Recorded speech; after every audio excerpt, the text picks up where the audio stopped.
Charles IV, King of Bohemia and Holy Roman Emperor, had a long and successful reign. The empire he ruled from Prague expanded, and his subjects lived in peace and prosperity.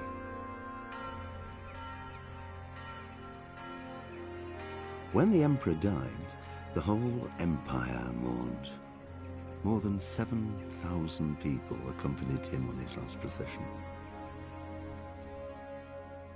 The heir to the throne of the flourishing empire was Charles's son, Wenceslas IV, whose father had prepared him for this moment all his life. But Wenceslas did not take after his father. He neglected affairs of state for more frivolous pursuits. He even failed to turn up for his own coronation as emperor, which did little to endear him to the Pope. Wenceslas the Idle did not impress the imperial nobility either.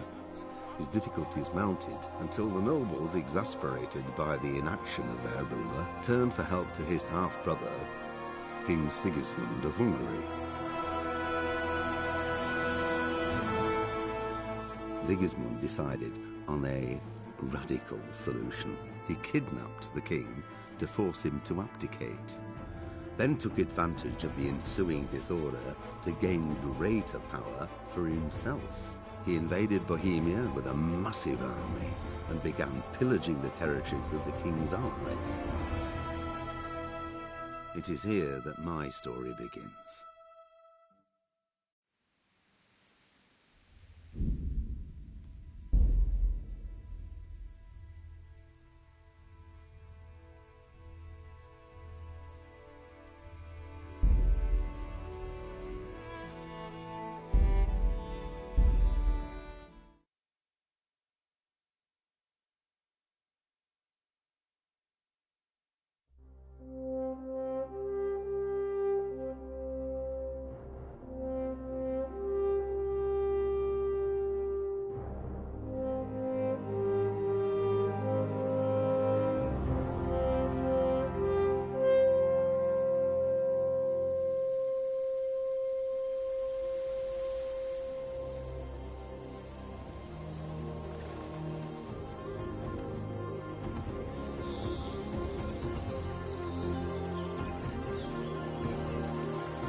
God bless. Same to you.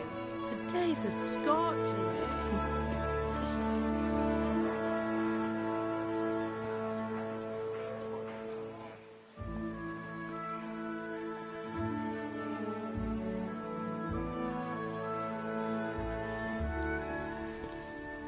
Well, husband, how goes it? Good. I should get it finished today. Where on earth is Henry? I need him to run some errands. He was still sleeping when I went out. At this hour? Blue-blooded idler. Well, it looks like he was out all evening, drinking like a lord. Go and get the lazy bones up then. Quick clout round the ear should do it. Mm-hmm.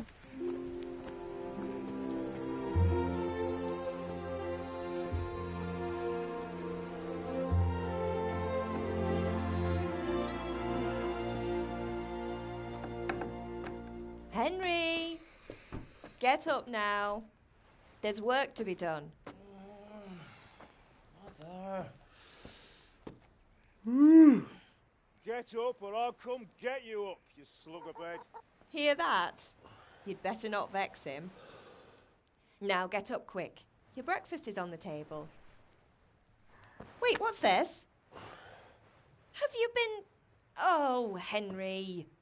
How many times have I told you about fighting? Oh, it's nothing. It's just a scratch. You've been at that sword play again, haven't you? You'd better pray your father doesn't get to hear of it. You know how he feels about it. Oh, don't worry, it wasn't that. I just scratched myself is all. Well, just don't come crying to me if you really do get hurt. Now get up, you rogue.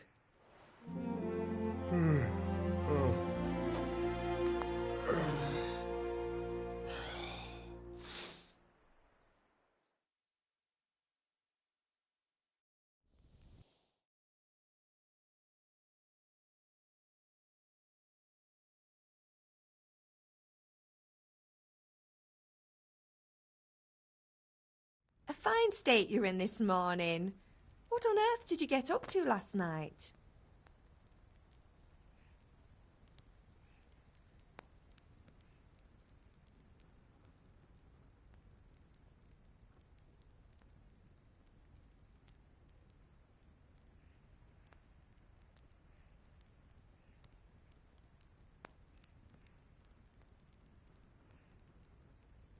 I was sweating in the forge all day yesterday, and then I was helping Fritz and Matthew with some errands. So I'd say I have a right to be a bit tired. Well, I've got a feeling there's something you're not telling me. And it's connected with that scratch on your hand.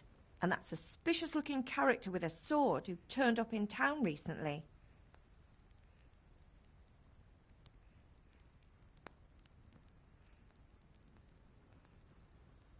I was with Bianca. Do you want a blow-by-blow account of everything we did? What's this, an interrogation? All right. Sorry, son. It's just that I worry about you. Thanks, Ma, but I'm not 4 years old. I know, Hal. You've grown up in front of my eyes. It's hard to get used to it. Did Matthew and Fritz come looking for me? No, I haven't seen them this morning. They shouldn't be hard to find. They'll be hanging around a tavern somewhere, as usual.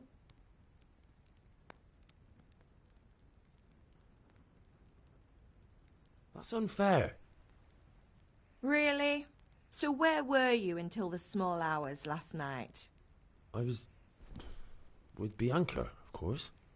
You mean at Bianca's tavern? And who was there with you? No, don't tell me. Let me guess. Matthew and Fritz. Well, at least you were with Bianca. You should hold on to that one, Hal. She's a clever girl. And invite her for supper sometime. Your father's very fond of her. Of course he is. He thinks he'll be able to wheedle the secret of beer brewing out of her. You're right there. You'd think he was planning to become a brewer in his dotage. Still, that's your father for you. At least he's interested in something, unlike you lot. You're too busy getting into mischief to do an honest day's work. If Fritz and Matthew carry on this way, they'll wind up swinging one day. You mark my words. Can I get something to eat? I left some breakfast on the table. Help yourself. Is Father angry with me for sleeping late? He's not happy. Yesterday you promised him you'd help finish that sword for Sir Radzig. He's not as young as he was. And you know how his joints pain him. He's too proud to complain, but he needs your help, Henry. I know. Don't worry, Ma. Of course I'll help him. Good. He always says his knees ache when there's a storm coming. I hope they're wrong this time. It's looking like such a nice day. Do you need me to do anything, Ma? Ah, you're a good lad. But I'm fine. It's your father needs helping with that sword.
At least you're up, that's a start.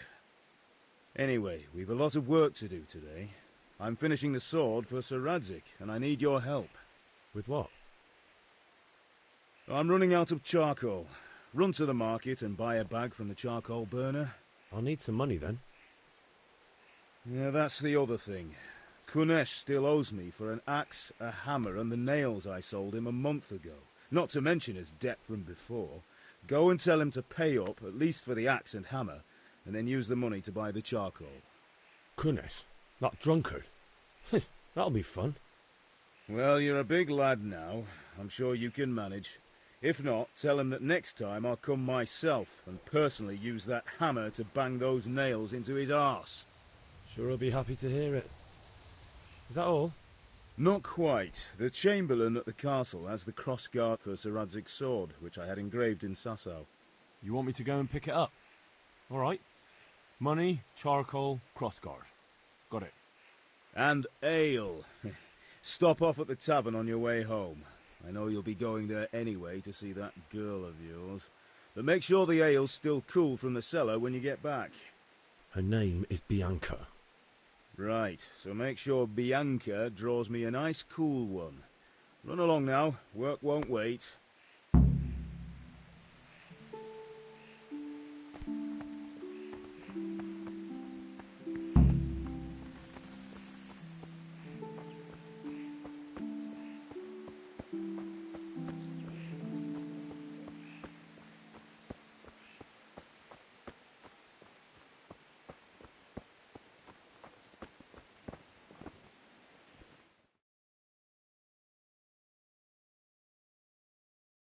I'll be with you. I'm with you, Henry. How are you? Father sent me. We're forging a sword for Sir Radzig, and the Chamberlain has the crossguard and pommel. Father had them engraved in Sasau. Right. They're here. The Chamberlain gave them to us for you. We looked them over. Beautiful work. I've never seen anything so fine. I can't wait to see the sword. Just make sure you don't botch it. When did I ever botch anything? Where shall I start? Ah, shut up and give me what I want, or I'll kick your ass this evening. Right away, your lordship.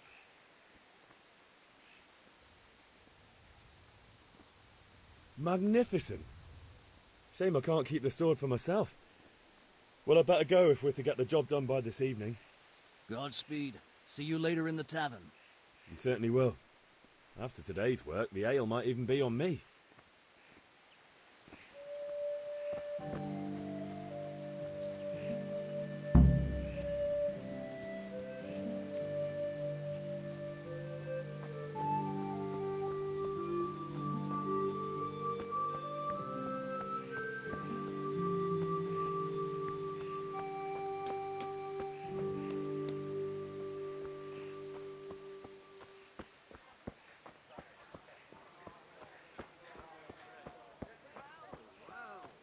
Now I see you, I hope it will go even better.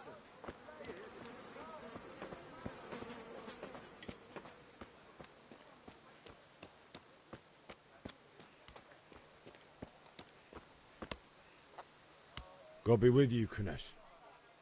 What do you want? My father sent me to get the coin you owe him for the axe, hammer and nails. I've got nothing. Clear off. You know you owe father for a lot more than just the axe and hammer. If he went to the bailiff about it, you'd be in deep water. At least pay for the tools if you can't pay for everything. I told you I have no coin, you bastard. Get the hell out of here, or I'll use the axe on you.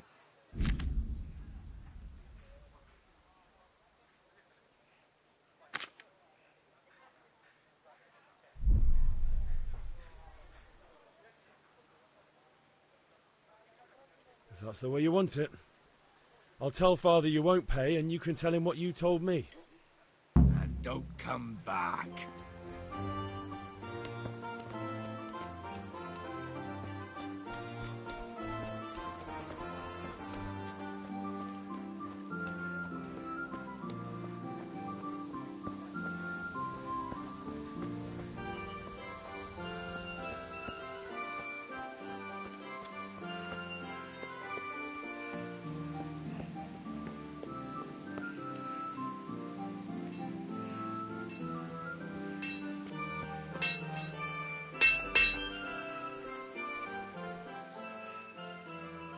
Yeah, about time. Have you got everything I wanted? I went to see Kunesh, but he wouldn't pay, and then he threatened me. I might have known. I'll sort him out this evening. I've no time for him now.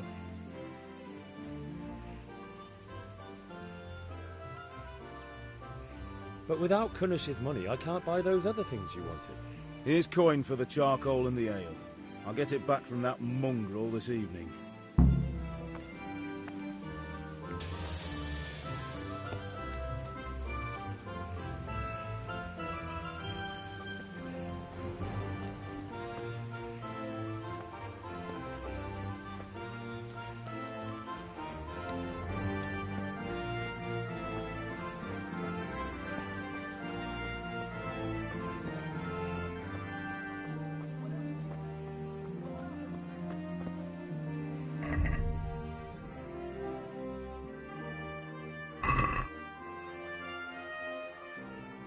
you.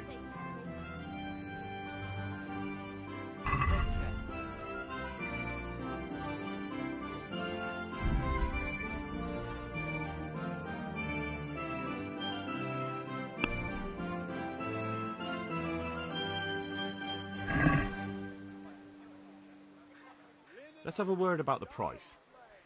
Why not?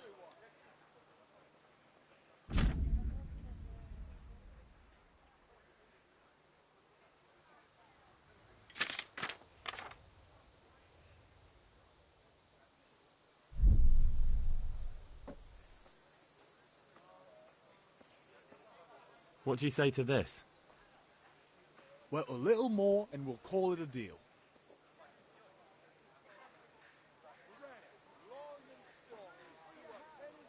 Are we agreed? I'd almost shake on that. Almost.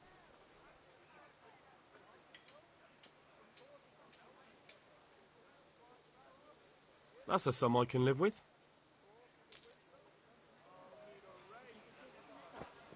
He can't stand smoked garlic, hates mustard and bacon. Kettles for water, baskets Carrot for goods, apple, and mix torches it in. for the night. I have it all. I'm just after a few things.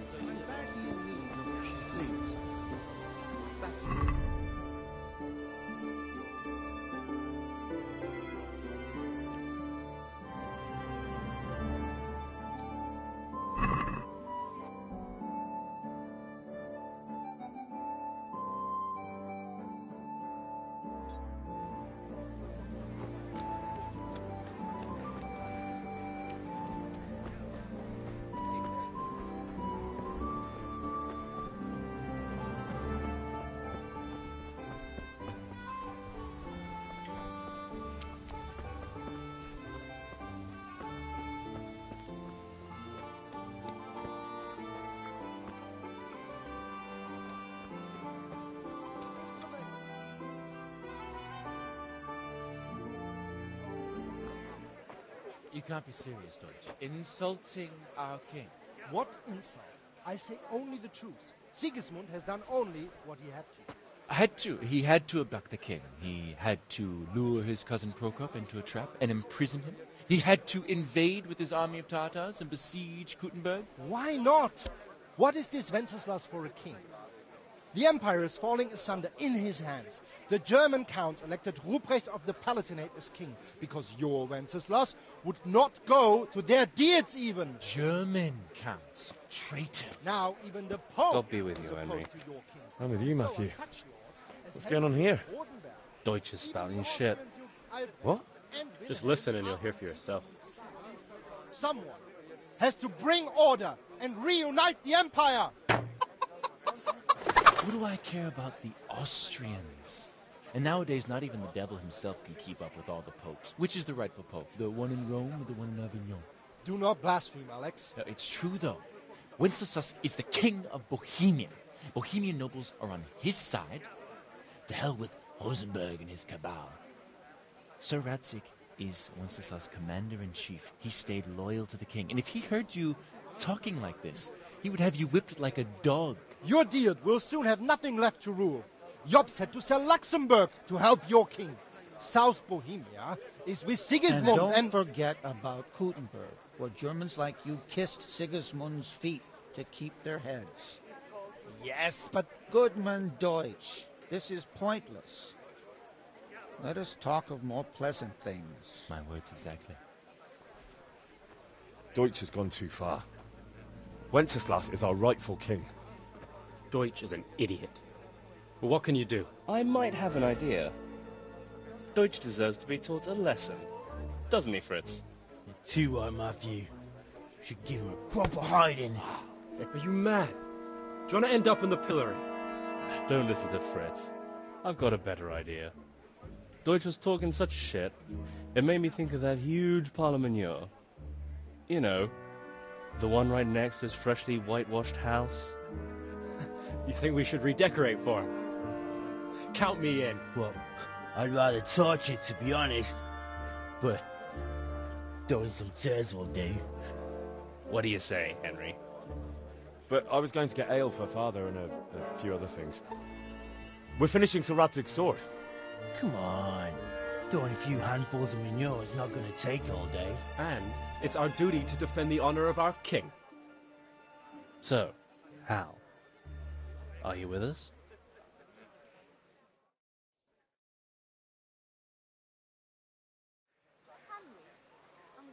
Oh well.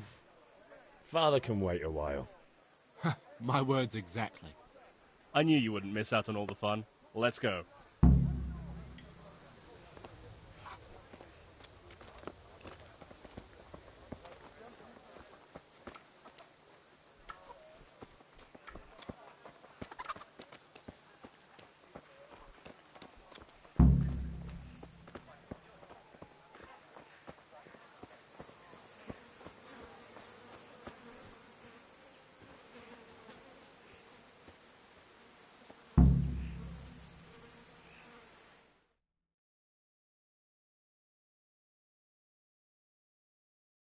So are we doing this or not? Wait. We have to check that the coast is clear. Why? The Deutsch is in the tavern. But maybe you noticed after all these years that he has a wife and a son. And that's a problem? Aye, it is. Henry, you go and lure her away somehow. Why me? Because you're the clever one. Yeah.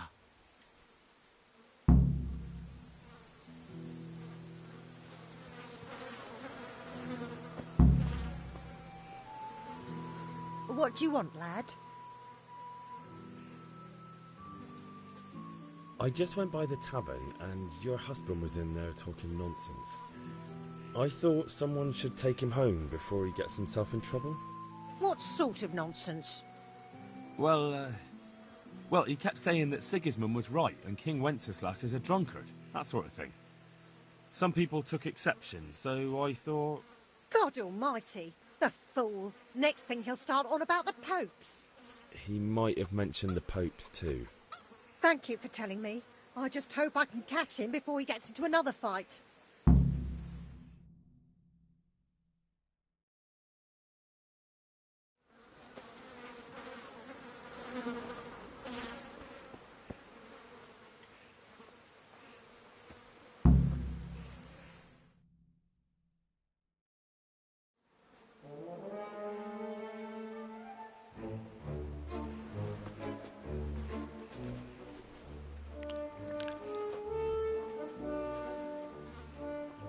What are you waiting for, soldier?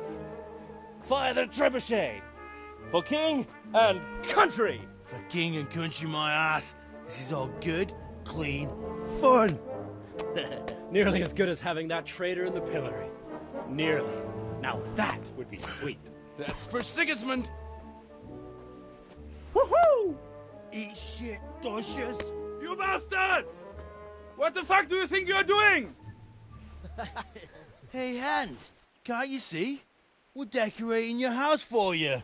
It's like your old man was saying in the tavern about that traitor Sigismund. We're just doing what we have to do. Horse Hans! I'll make those smiles off your faces! Oh, I'd like to see you try. What are you doing here, Zbigniew? Hanging out with this poxy Deutscher? Maybe you'd like to try out the latest German fashion.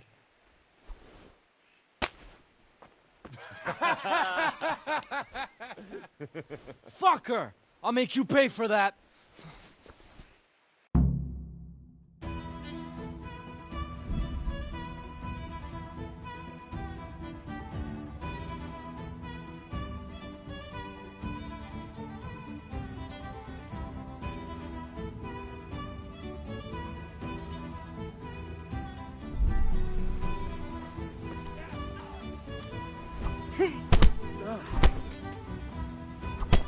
Take that!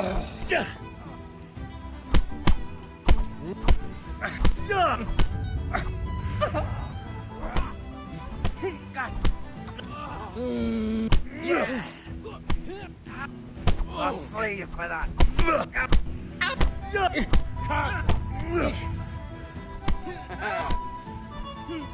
What are you doing? For God's sake! Stop right now! The catch pole is on his way!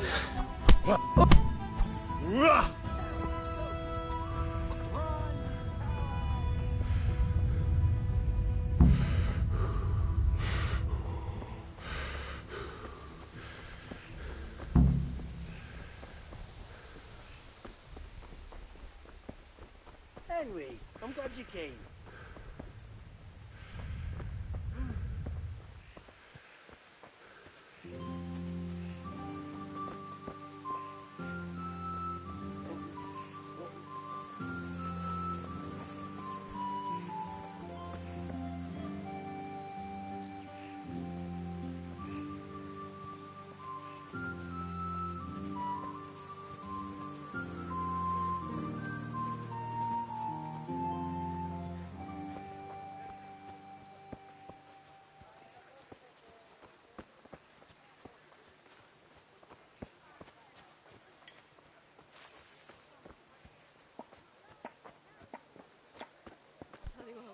Damn!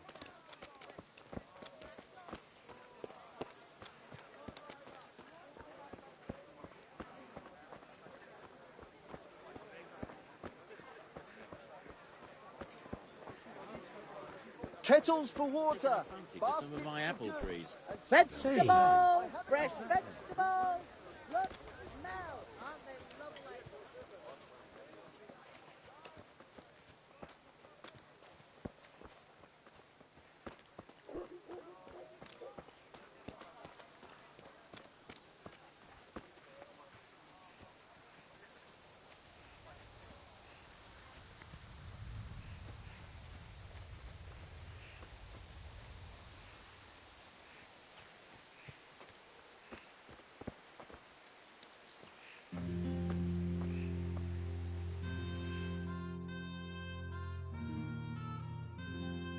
Well, we sorted that Deutsch out.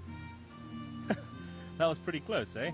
That old bastard didn't stand a chance. True, but I'm worried that fucker Hans will snitch on us. Well, let him. Then I'll snitch on him. And anyway, what can they do to us for throwing a bit of dung? Good point. It's not as if anyone really likes the Deutsch.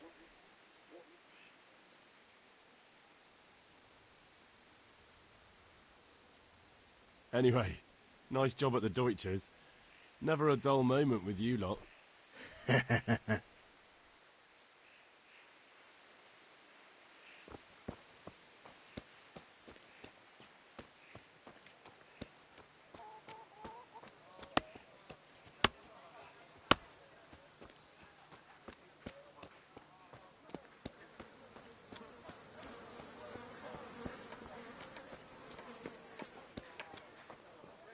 God save you,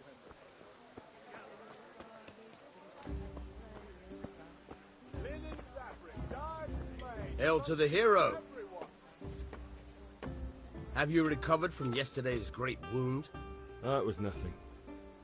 Except Mother noticed and had a word or two to say about it. No mother's happy when a son starts to take an interest in swords. Where there's weapons, there's death. The question is, what do you want? I don't want to rot in this hole forever. I feel like I don't belong here. I want to live and see the world. But the world's a dangerous place and I need to know how to protect myself. Spoken like a man. And as it happens, today's your last chance. I have to leave. So, are you ready to get stuck in? Yes. All right, I'll wait on the ground by the sheepfold as usual.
So, can we get started?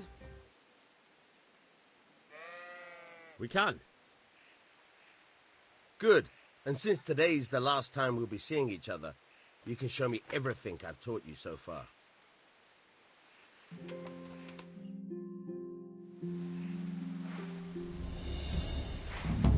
Very well.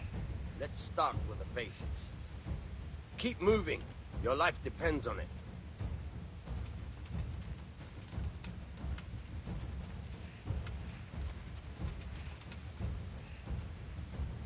All right. Now try to hit me. You have to put your weight into your attack. If you just fiddle around, you'll get nowhere. Try slashing from different sides. Unpredictability is the key. Never repeat yourself.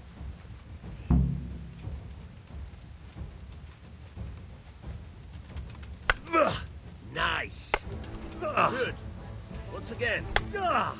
Very good. Nice. Now you're getting it. The point of the blade is for stabbing. Try it a few times. Not bad. Very good. All right. Good. Let's try something else. One strike, I can fend off without a sweat. But if you chain your strikes, I'll have a much harder time. As soon as you land one blow, follow it with another.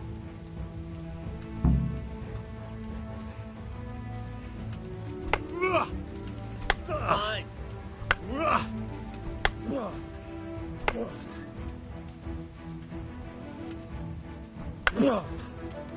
Fine. Not bad. Again.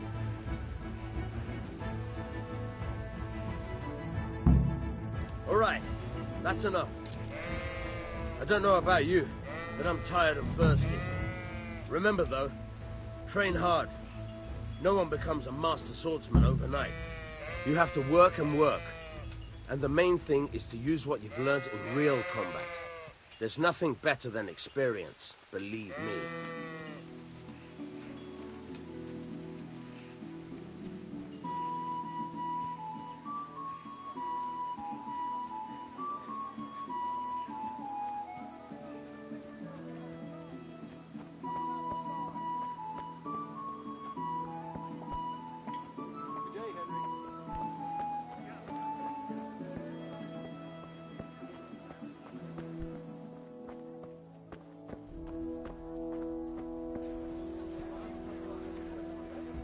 There. God save, my lovely. You're looking well today. You too, handsome. What brings you here? Your beauty, of course. Oh, noble sir. I'm as honored as any simple maid can be. And apart from my beauty, what else might your worship desire? The Deutsch is mouthing off again. Oh, don't talk to me about him. He's a good customer, but when it comes to politics, he's unbearable. The number of times I had to throw him and the others out so they wouldn't start brawling. Well, I'd say he's in exceptional form today. I need ale for father.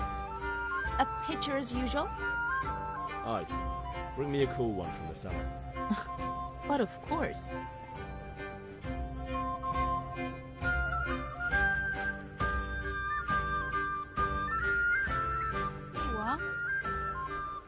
Thanks. It's on me today. You can pay me back this evening. Out of the question. Here you go. And this evening I'll have something more for you. I can't wait. Thanks. You'll have something to look forward to this evening. You too. Oh, by the way, that shifty-looking fellow was asking after you. Vanya? I suppose. He's a man who makes his coin robbing honest wayfarers. I'm sure of it. I'll be happy when he's gone for good. But what in heaven's name are you up to with him? He promised to teach me how to use a sword. What use would that be to you? Enough. You sound just like father. I'll be going now. See you this evening. Hal, I've got something special for you. Is that so? Now what would that be? Your favorite Savior Schnapps. Really? You're an angel. I hope you'll thank me properly later. You bet I will.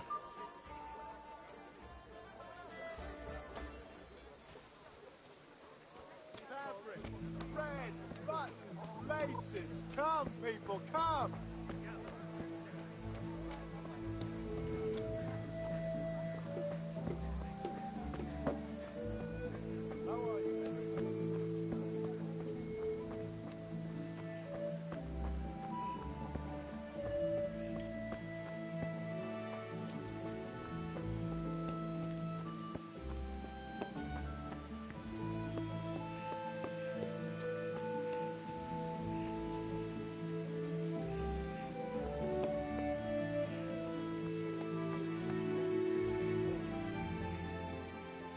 Yeah, about time. Have you got everything I wanted? I have charcoal, the hilt, and the ale. We can start. Good job. Let's have it then, son. Well done. Right. Let's see what kind of job the master in Sasau did for us.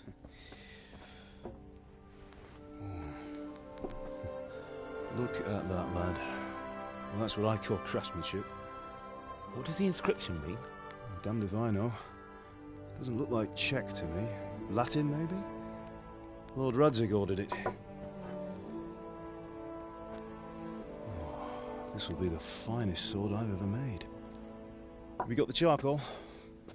Good. Then fire up the forge. We'll put it all together.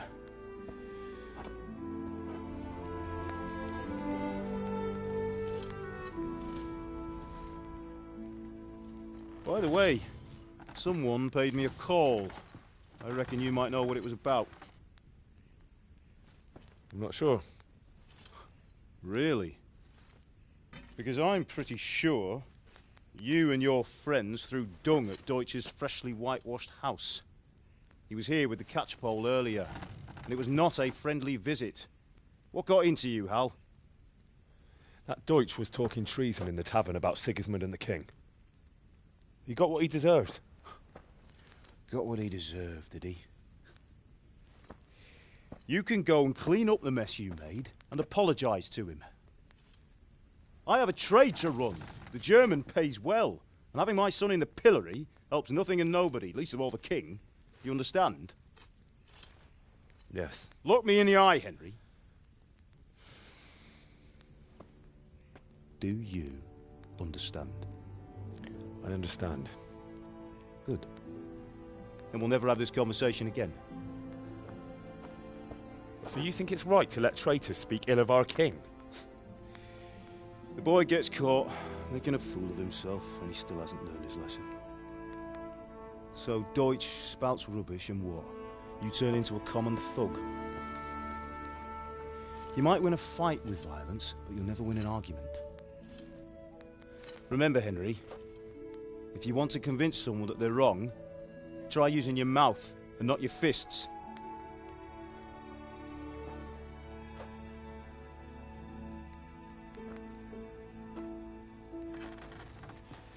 The furnace is ready.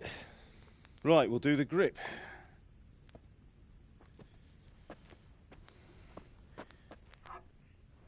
I'll heat it up, and when I take it out, you slip the grip on so it fits exactly.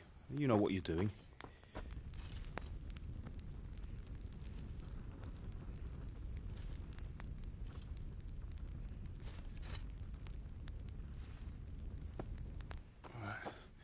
Do it.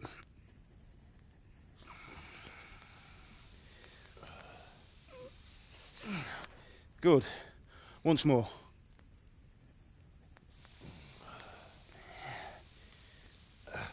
That's it. Done.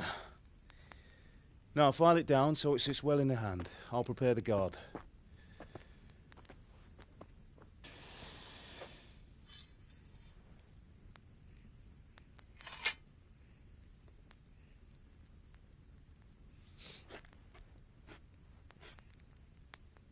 Father, why did you leave Prague? Who ever heard of a master swordsmith making horseshoes in a village? I had my reasons, Hal. And here I have your mother and you. Why would I want any other life? Do you remember Emperor Charles? I do. Life was good under his reign. Better than now. He built half of Prague and a score of castles, had a bridge made over the Moldau, and founded a university, and all without a war. He knew how to rule. Better than Wenceslas. Better by far. But Wenceslas doesn't have it easy. It's hard to step into the shoes of someone whose like is born only once 1,000 years. What about Sigismund? Do you think Charles would have brought an army down on his own people like Sigismund? No. Wenceslas may not be the equal of his father, but Sigismund, he brings shame to the royal name. How's it going? Give it here, and we'll put it all together.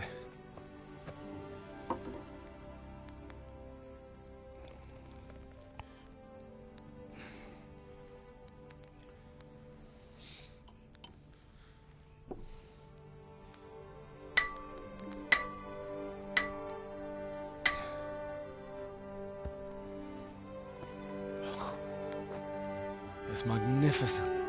Indeed it is. The Lord be with you. My father sent me for those nails. Good day to you, Teresa. They're ready. Will you fetch them for me, Hal? They're in the trunk in the living room. Henry, are you all right?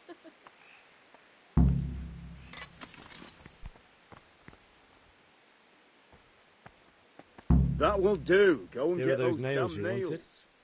Thanks. So, how's Bianca? She's fine.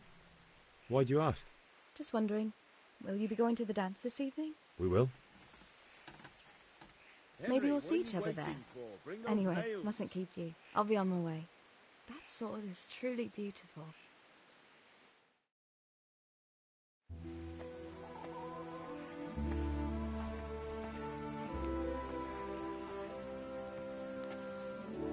Fine lass, eh? Now, stop staring at her and come and see this. It's time for the trial by fire.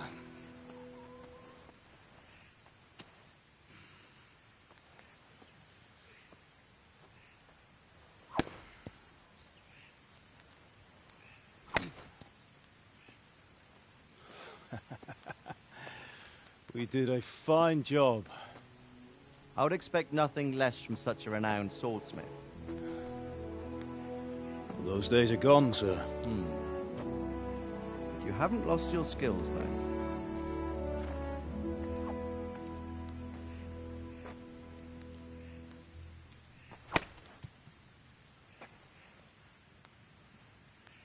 Would you like to try it? Sir, what good is a sword to a commoner? Let him try it.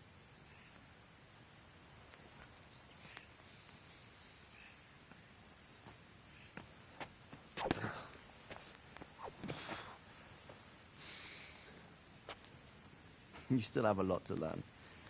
Ask your father to show you how. He knows what he's about. Learning his trade will serve him better in life, sir. Perhaps. But who knows what the future holds for each of us. I see that you almost have it finished. It just needs a polish, then Henry will bring it to you. Excellent. Fine work, very fine. A sword such as this will bring honor to its bearer. What say you, Svan? True, Sir Radzik. If I'd have had its like back in Nicopolis, things would have worked out differently. How odd to find such an accomplished swordsmith working in a place like this. A man of his talent would have no problem making a fortune in Prague or Vienna. You're right. It's a very long and peculiar story. I'd be glad to listen to it over a cup of wine, but duty calls, and I must leave. Here you are. Learn from your father. He truly is a master of his craft. I'm sure our paths will cross again. They certainly will. Once it's ready, send your son up to me with it. Good work, Martin. Sure.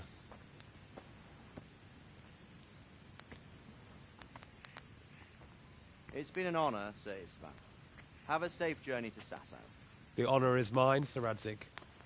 Thank you for the hospitality.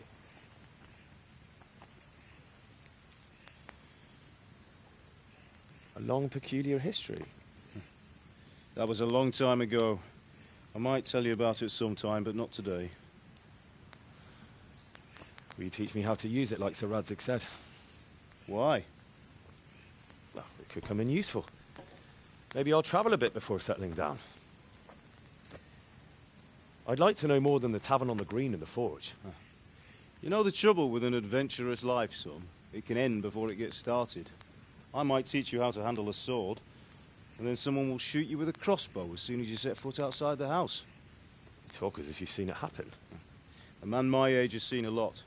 Being a blacksmith might bring no glory, but it has its benefits, like keeping your head on your shoulders. I want to end my days in Skalitz, here, beneath the linden tree and by your mother's side. Well, so do I, one day. But first, I'd like to see the world, meet new people. Meet them or beat them? Meet. You have to keep going on about it. Then you've no need to learn swordplay.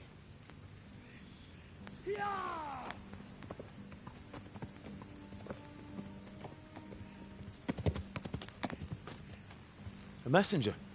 He was in a hurry. What's happened?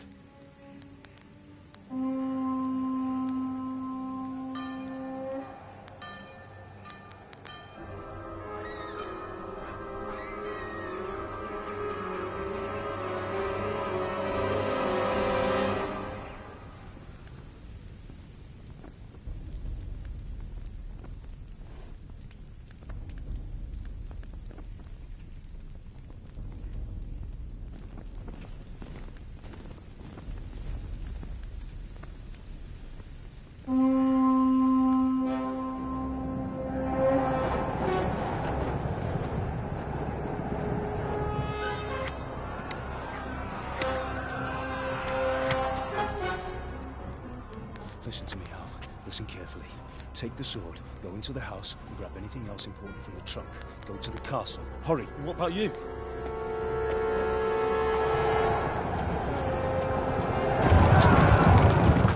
Your mother is in the village. I'll fetch her and we'll follow right behind. I'll go with you. No. You'll do what I say right now. Give the sword to Sir Radzig. If anything happens, he'll take care of you. He owes me.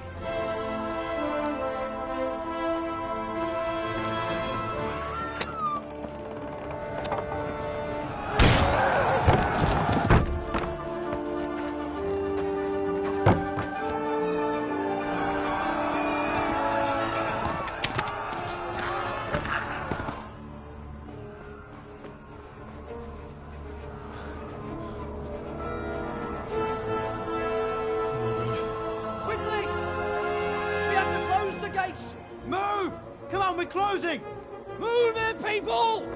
Come on! We're running out of time! Oh, Henry! Thank God! Get inside, quick! We have to shut the gates! Keep running, people! Come on! Mind this for me. Are you mad? You can't go back! Get through the gates!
Run!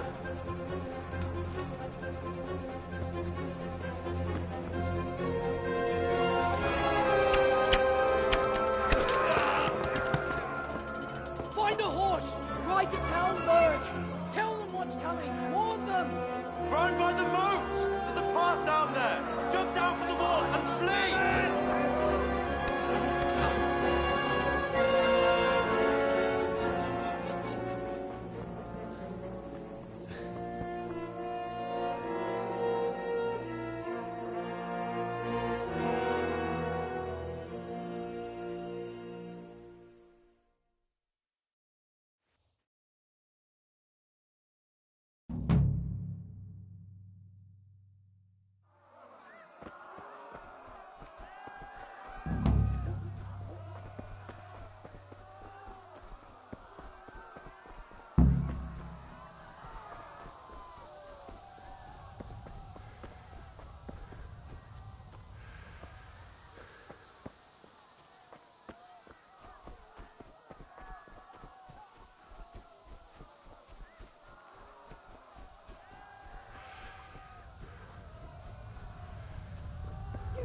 Pigs!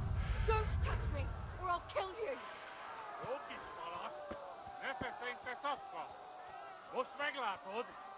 Go to hell, you Tatar beast!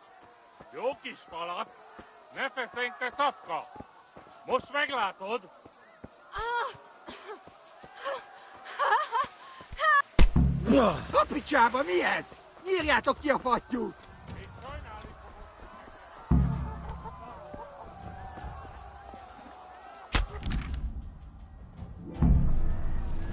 Yeah.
Left.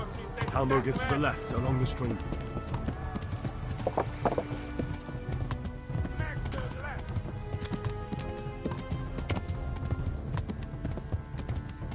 Run for it!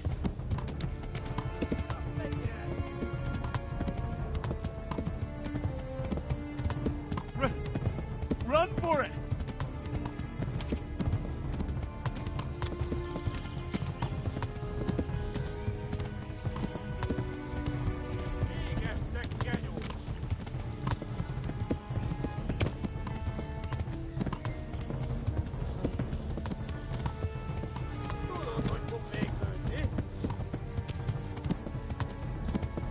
Go! They'll kill you all!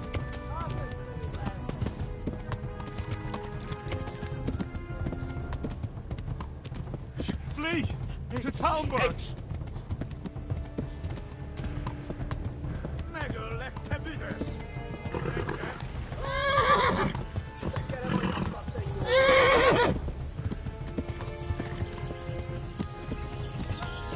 Flee! To Talmberg!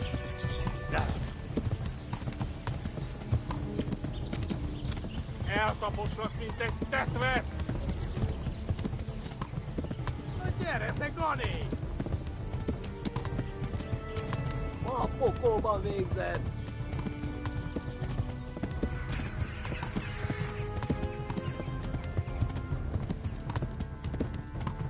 Véget!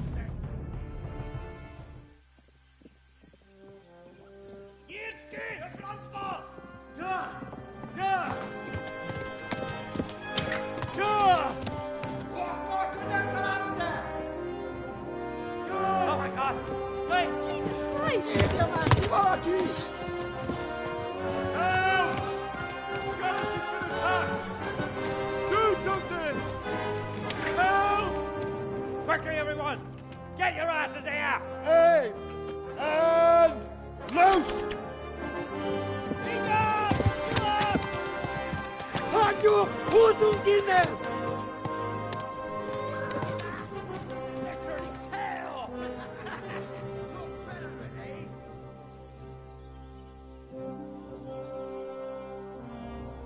Quickly! We're closing the gate!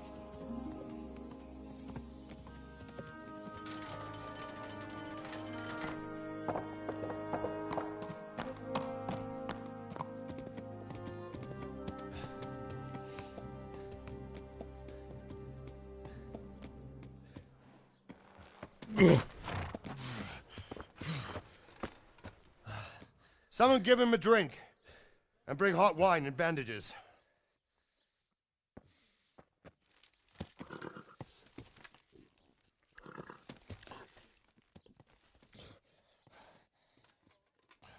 Tell me, boy, who are you and where are you from? What in hell's name happened?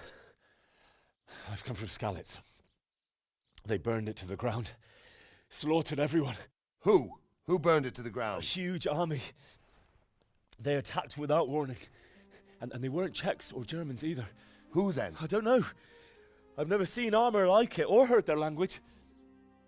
Maybe Tatars?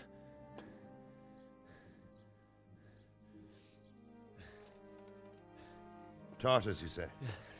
Well, we'll deal with that later. First, let's have a look at that leg of yours. I don't know. Grit your teeth, boy. I'm gonna pull that arrow out.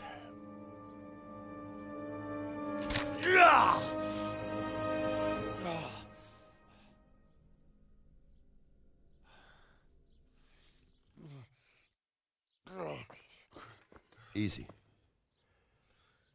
All done. You were lucky, lad. The arrow missed the bone. It only needed bandaging, and I've done that often enough before. War is a good teacher. Can you stand? There you go. Good as new. Thank you. Have you idlers nothing better to do? Get back to work. You'll have to speak to Lord Divish. Can you manage?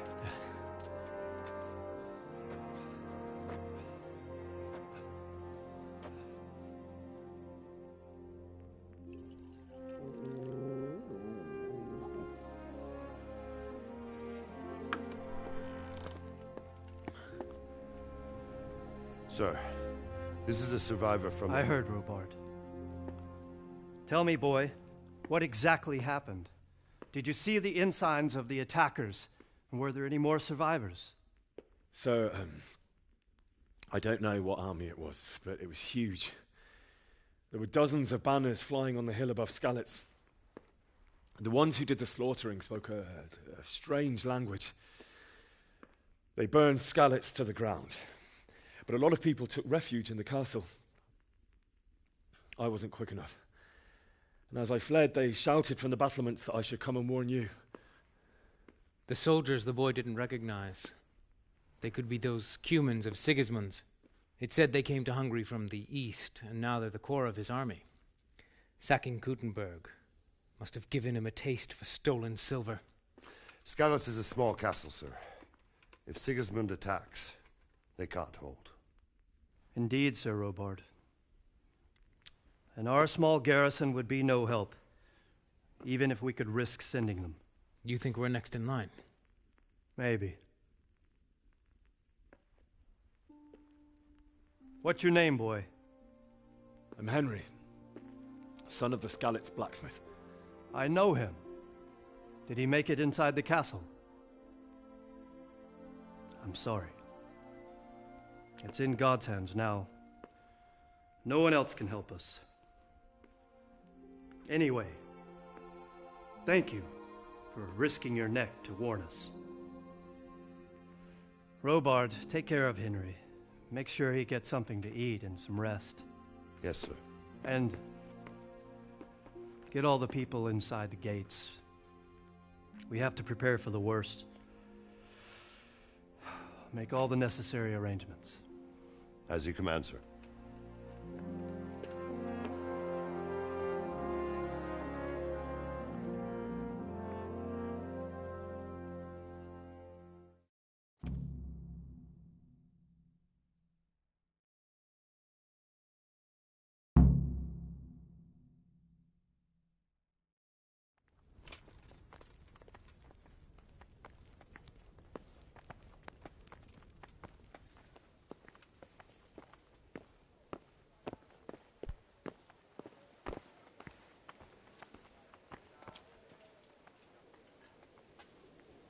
You've done well, lad.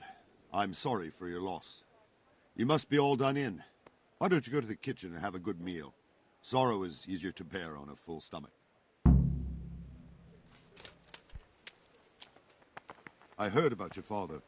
They say he was a swordsmith who moved to the countryside to make horseshoes. I can't understand why he'd waste his talents, but I'm sure he had his reasons. He had a fine reputation. Ah, milady. You are fortunate our good lady Stephanie of Talmberg has graced us with her presence. My lady, I'm honored. So this is our brave young man. Welcome, lad. Bozhena here will take care of you. No doubt you're tired and hungry. Indeed. How could he not be, poor soul? After everything he's been through, he must be as hungry as a bear, aren't you, young master? Here you are, then. Eat your fill. And a little wine to wash it down. Thank you, my lady. When you're done, you can go and rest with the grooms in the Outer Bailey. No, that won't do, Sir Robard. After all he's been through, he deserves a proper bed. Let him sleep in a lodge in the courtyard. Certainly, my lady. Young Henry here is overwhelmed by your generosity. Yes, yes. Thank you, my lady. May God reward you for your kindness. Eat up now. You're in capable hands, so I'll leave you to it. Good night. Good night. Good night, ma'am.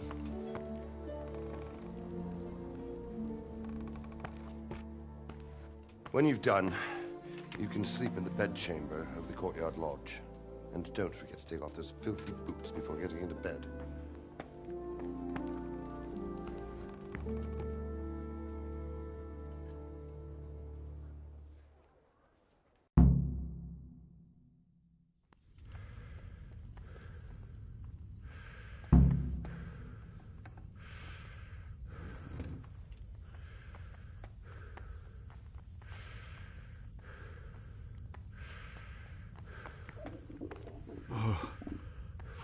Oh, God. Eat. Food.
double.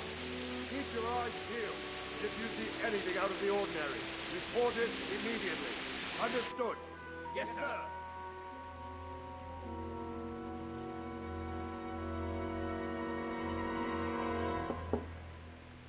Yes? It is I, Henry. Forgive the intrusion. I didn't wake you, boy, did I? My lady, no, not at all. But what brings you here at this hour? I thought you could do with a little wine. It's just what you need to help you sleep. My lady, thank you. You really shouldn't. You could have sent a servant. I was going to, but to tell you the truth, I couldn't sleep either. I thought of you while saying my prayers. How awful it must have been for you. I came to offer you solace, to let you know you're not alone. Thank you. Thank you kindly. You're welcome. Now, Henry, I know this is all very new and strange for you. But I want you to feel at home here.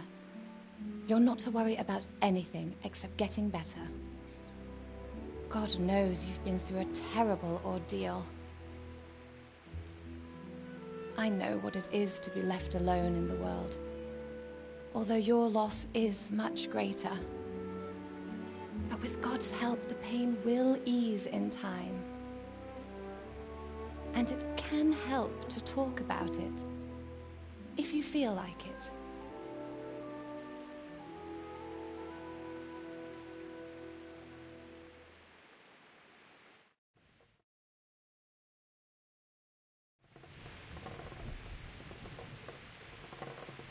You might be right, my lady. I'll tell you what happened. It was terrible and unexpected. The day started just like any other. Father sent me into town on some errands.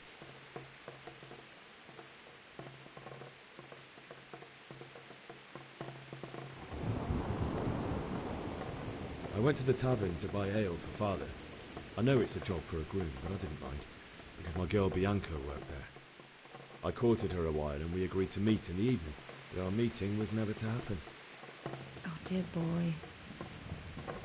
When I'd done all the errands, I headed back home. I promised Father I'd help him with his work, and I was looking forward to it. He was forging a sword for Sir Radzig.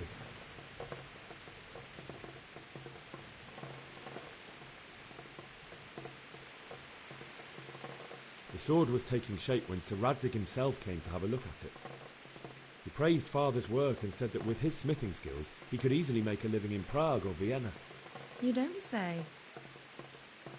But Sigismund's horde was already on the horizon, ready to attack the town.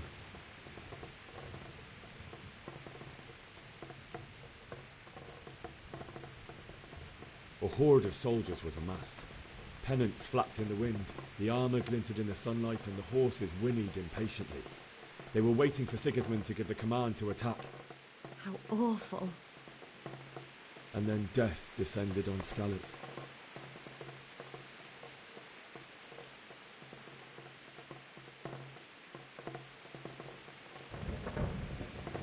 Father told me to take shelter in the castle while he went to get Mother.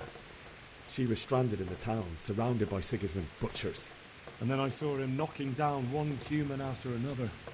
I never saw him fight like that. But then the leader of Sigismund's raiding party, a knight in full armour, saw Father and charged at him. He cut down my father without a thought. And then he turned on my mother. And he murdered her in cold blood. You poor boy. May the Lord have mercy on their souls. I ran to the castle like our neighbours to take cover, but I didn't make it. I had to find another way to save myself. The men on the battlements called down to me to flee to Talmberg and warn you. I was lucky I knew a concealed path around the castle.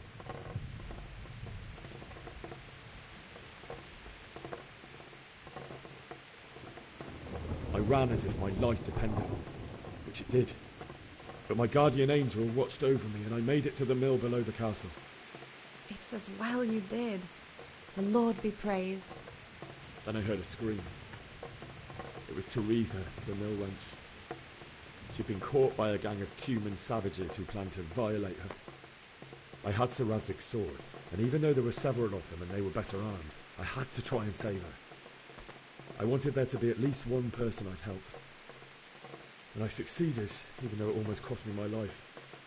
After that, I stole a horse from them and rode off. Like a valiant knight. I'll never forget the horror. It will haunt me for the rest of my life. That's terrible. How could something like that happen? God alone knows why he lets such things happen. You poor boy. I understand your grief, but God is not to blame for the ills of this world. That is the work of Satan and those who do his bidding. Those who are corrupted by greed, envy, and pride. You must not lose faith, whatever life brings. Fate has not been merciful to me, and my husband either. Although in comparison to the horrors you went through. I was young when I married my husband. It was my father's wish. Divish was a lot older than I, but a woman must bear her lot.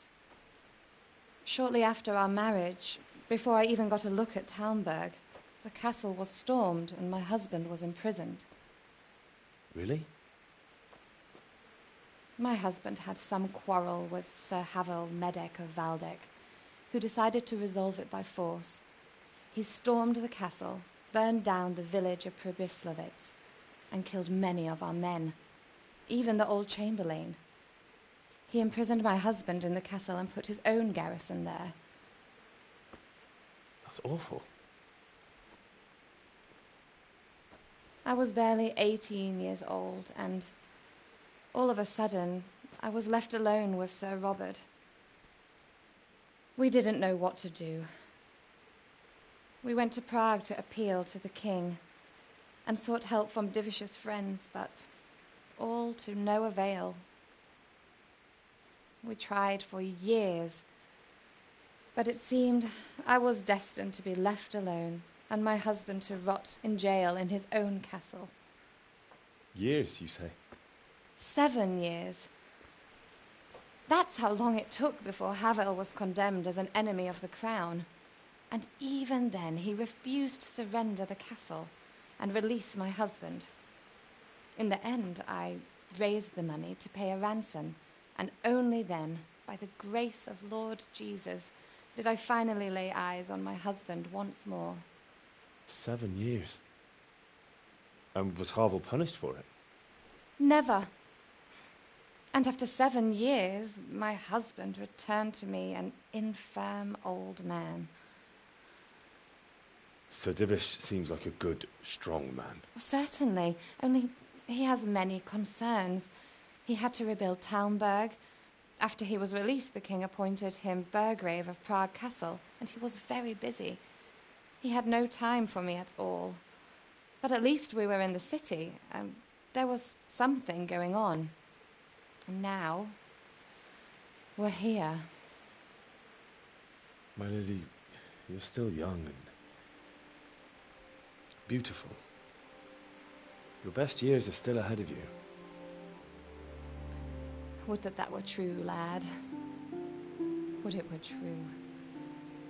But what am I doing bothering you with this? You have troubles enough of your own. I'll go and let you sleep.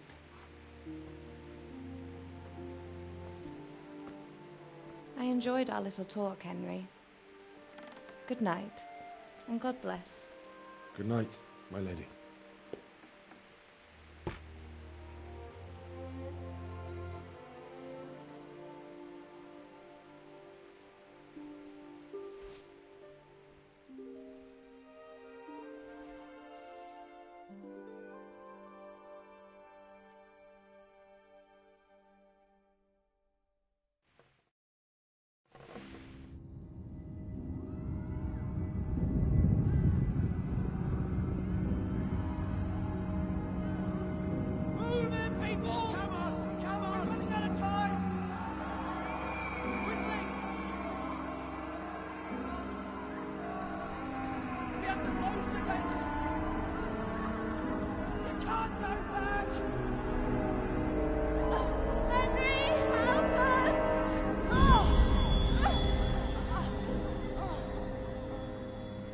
your son.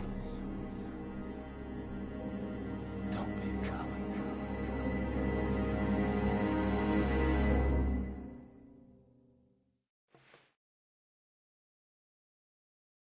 Henry, wake up. You don't want to miss this. What is it? What's happening? Come to the battlements. One of our patrols reported a company heading here from Skalitz.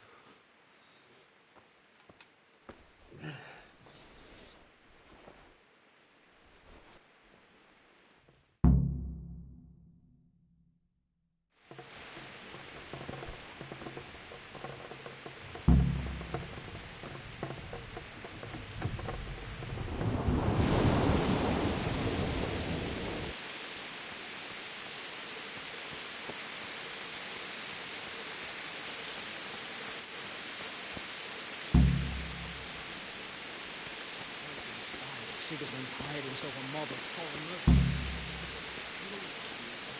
Quick, so we wouldn't have time to join forces. Listen up! If it's Sigismund and his army, prepare for the worst. But don't be daunted by their numbers. Heed my commands, and all will end well.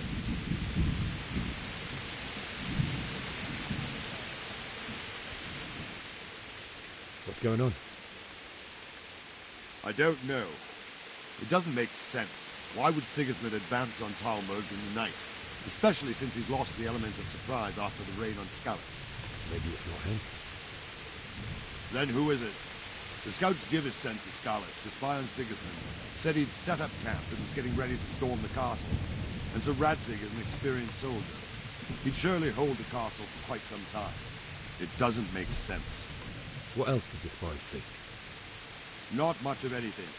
Before they could get close enough, this huge storm started. And you were right.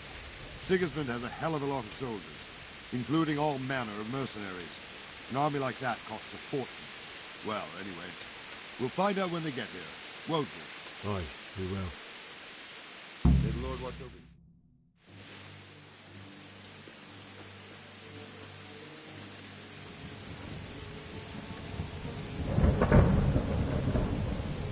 Halt! Who goes there? Lucifer and all his minions. Who else, Robber? Sir Radzig, what a relief. Is his lordship there with you? Yes, sir, he is right here. What are you doing up so late, Divish? At your age, you need a good night's sleep. Well, Radzig, you didn't exactly pick the best time for an outing either. In a big hurry? It was a bit of a scramble, all right. Believe it or not, this tempest is a godsend for me and my men. As my old granddad used to say, better a sore throat than a slit throat. I'd say your grandfather was a wise man. Your messenger told us what happened. Messenger? The lad you sent to warn us. He's alive? He made it to you? He's here with me. He only got away by the skin of his teeth, though. Thank God. A brave young man. But tell me, friend, how on earth did you manage to get away? Thank God for this tempest. When it began, Sigismund's Tatars crawled into their holes and left us storming the castle for more clement weather. We were able to sneak out right under their noses. The Lord be praised. We wouldn't have stood a chance against them. Would you like to spend the night in Talmud? No, no. When Sigismund finds the castle empty tomorrow, he might come looking for us. We'd only be exposing you to danger. Without me and my men, he has no call to attack you. What will you do then? We'll march to Ratai. It's only a short way, and there we'll have a better chance of defense and enough room for all of these people. If Sigismund should come, better bend your knee, Divish. There's no point dying in a battle that's futile. You're right there. Is that boy still with you? I'm here, sir. You have courage, lad. That I can't deny. I am sorry about what happened.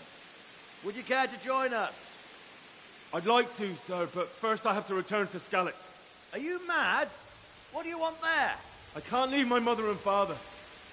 I won't leave their corpses rotting in the street. I'll join you once I've taken care of them. Don't even think of going back there, you donkey. Are you tired of living? But sir! Quiet! I'm sorry about your father, but getting killed as well won't help him. Divish, Make sure that lad doesn't budge from Talmberg until things quieten down. Not to worry, friend. Anyway, he's injured and needs to recover. I'll lock him up here as if he were Havel of Baldic. I see you've grown a thick skin since your tribulation, sir. But thank you. We'll meet again when circumstances are more favorable.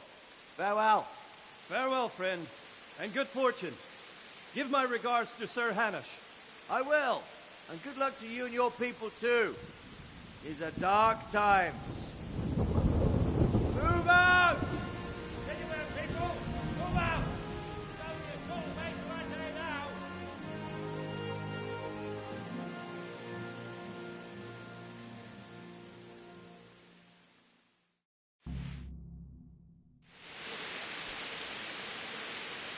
Men, tonight we'll have triple patrol. Sort out the watches between you as always. And if I catch anyone boozing, playing dice or slacking off, I'll personally break every bone in his body. I want you to keep a close eye on everything nearby.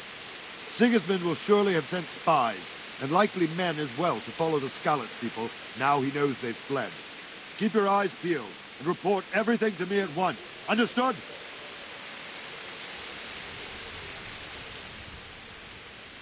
What is it you need? I could use an extra pair of eyes, and yours are keen. Will you keep watch of the battlements with my men? Is that a request or an order? I'd rather it was a request you answered yes to. Of course I'll help. I'll have to pay you back somehow after all you've done for me. Splendid. And don't worry, I'll tell the men to relieve you later. May the Lord watch over you.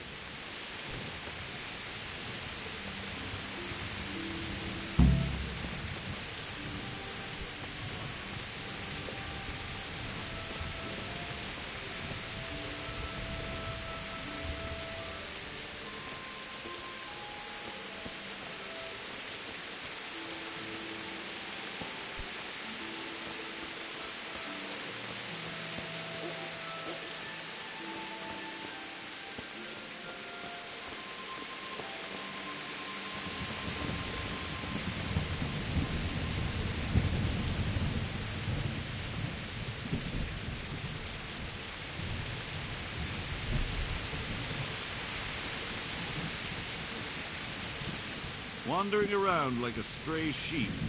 Must be your first watch, eh? I don't think anything much will be happening today. You can just lean against the wall and wait till morning. I'll show you what's what. I will. Thank you.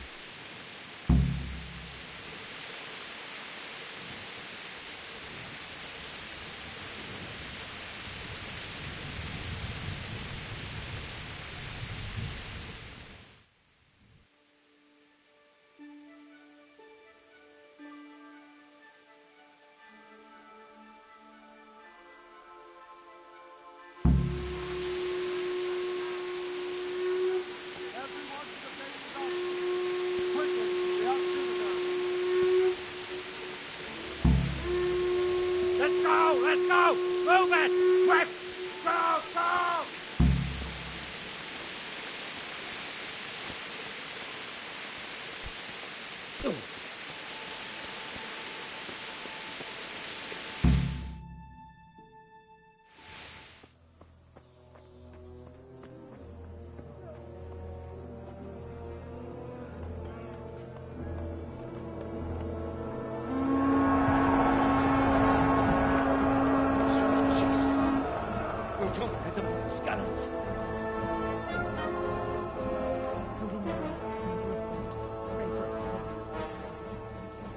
See how the self-appointed king wins the love and respect of his loyal subjects. Indeed, Robard. Sigismund of Luxembourg has a rare talent for winning people over to his cause. We may be in for a surprise, though. I don't think he will set his heathen dogs on us today. Greetings, Lord of Talmberg. That's the bastard who led the attack at Skalitz and killed my parents. Don't be an idiot. Do you want to end up like them? I am Sir Markwart von Aulitz. I come in the name of Sigismund, of Luxembourg, King of Hungary and Croatia, who has resolved to strike against those who disrupt concord in the land and to restore order in the name of his brother, King Wenceslaus IV. Restore order by burning and pillaging the king's estates. Greetings, Sir Markvard. The efforts of the king's brother to bring order to this chaotic land are undoubtedly noble. It seems to me, though, that he and his army have somewhat strayed.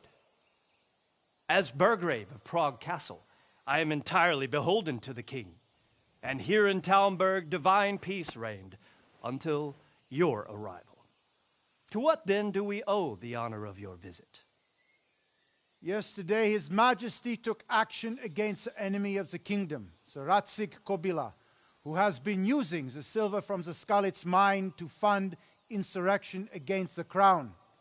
Unfortunately, the insurgent escaped. Would you happen to know, noble sir, where he might be at this time? As far as I know, the Sir Radzig of which you speak is the king's hetman at Skalitz.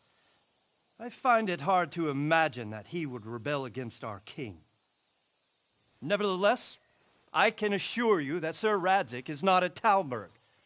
He would be a fool indeed to flee from one castle, where he has little chance of defense, to another, where he has even less. Or do you take the view that my humble manner is any obstacle to your army? Am I to inform the king, then, that Sir Radzig Kobyla is not at Talmberg, and that he has your loyalty? Sir Radzig Kobyla is not here, and I have no intentions of getting embroiled in affairs from which I have nothing to gain. Very well, sir. As you wish. I will relay your words to the king in the hope he will be as well disposed as you seem to be. Those who have clean consciences and goodwill may find themselves well disposed even at moments like this, when there is little cause for joy. Farewell, sir. Auf Wiedersehen.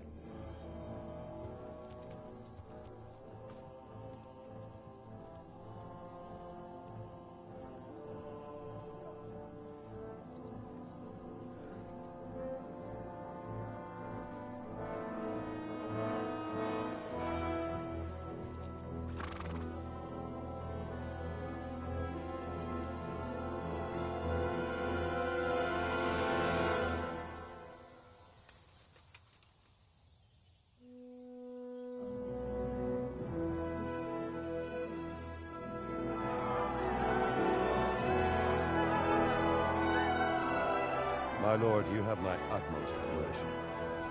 Get on with you, Robard.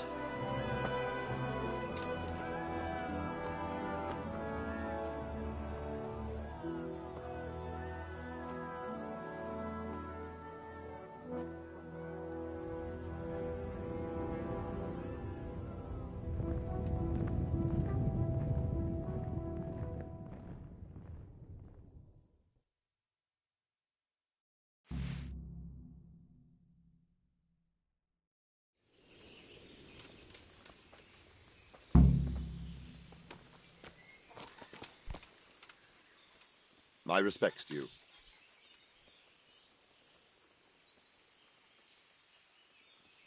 Sir Robard, I need to get to Skalitz. What would you do there, lad? Sigismund might have left, but the place will be swamped with robber barons, brigands, deserters, and other vermin. And anyway, your lord commanded you to stay here.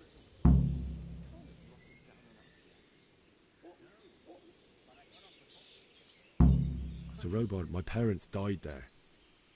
I can't leave them to be eaten by dogs. What would you do in my place? Sorry, lad, but I won't take orders. You'll have to wait until everything settles down, and maybe your lord will change his mind. Why did Sigismund burn down Skalitz and then come here too? That's war for you, lad. Certain lords have resolved to take things into their own hands and eliminate anyone who doesn't share their view. Unfortunately, Sir Radzig is one of those.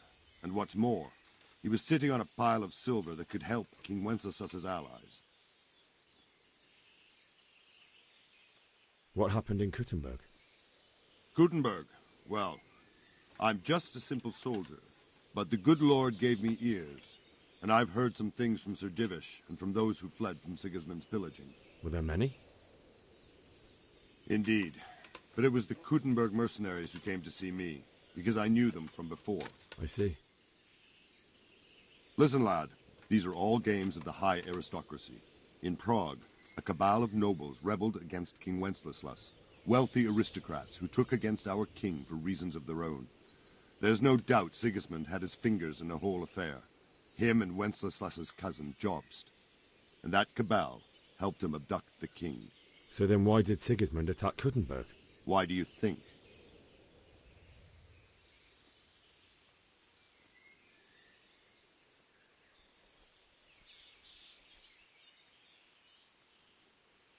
Because the lords there could have risen against him with their armies and stopped his conquest of the Bohemian territories? That's part of it. King Charles, may God grant him eternal glory, built Prague into a proper royal city, while King Wenceslas took a liking to Kuttenberg.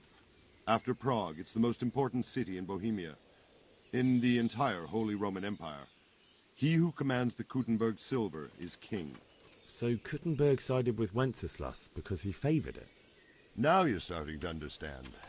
When Sigismund imprisoned Wenceslas and took control of Prague, the people of Kuttenberg began to raise an army against him. So with the attack on Kuttenberg, Sigismund killed 2 birds with 1 stone. He defeated Wenceslas's most powerful allies before they could stand against him, and also gained immense wealth. Where did these Cumans come from, anyway? I don't know much about them, only what the Chamberlain said, that they came to Hungary from the east and settled there. They're godless barbarians and merciless fighters. The nobles used to say the Hungarian king shouldn't enlist them, because they dishonor our rules of warfare. But when there's power and money to be had, it seems that honor isn't worth my spit.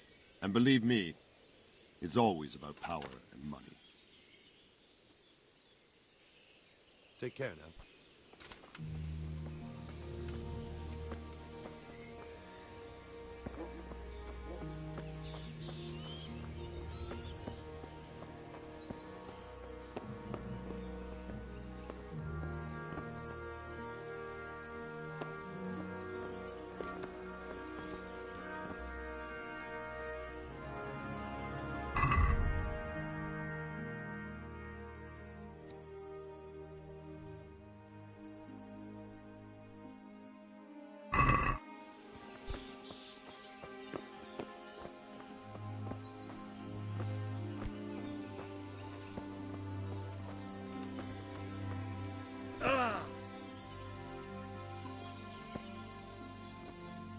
Good health to you.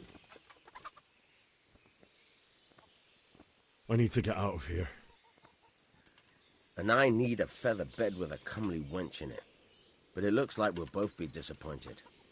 Sir Divish gave orders not to open the gate, and you especially are not to be let out.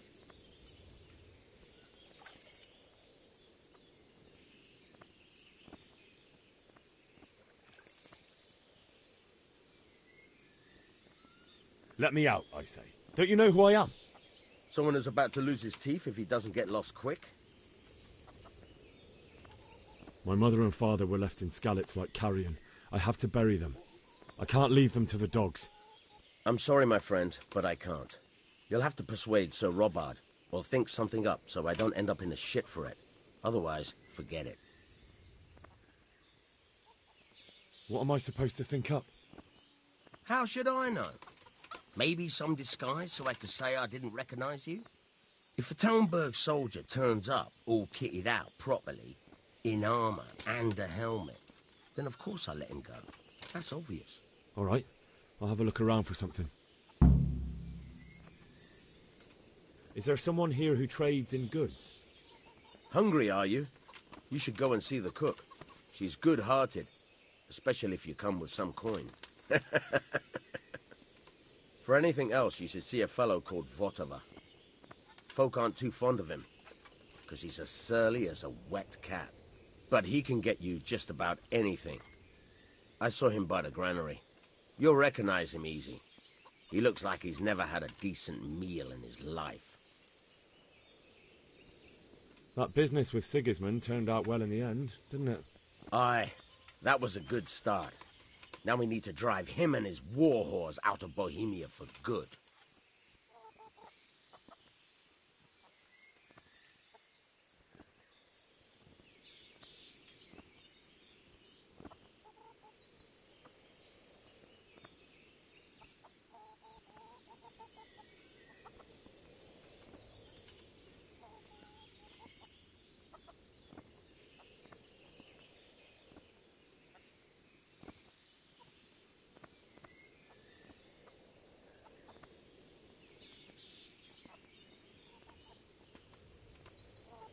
Good luck to you.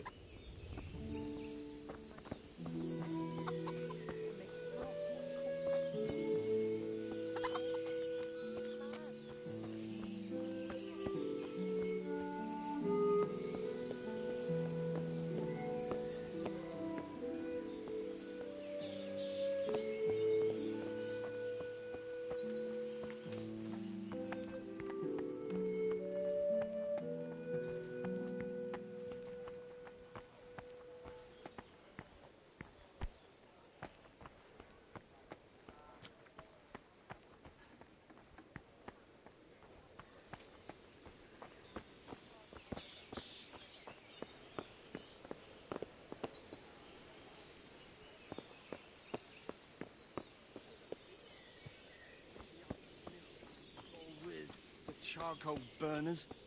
Christ!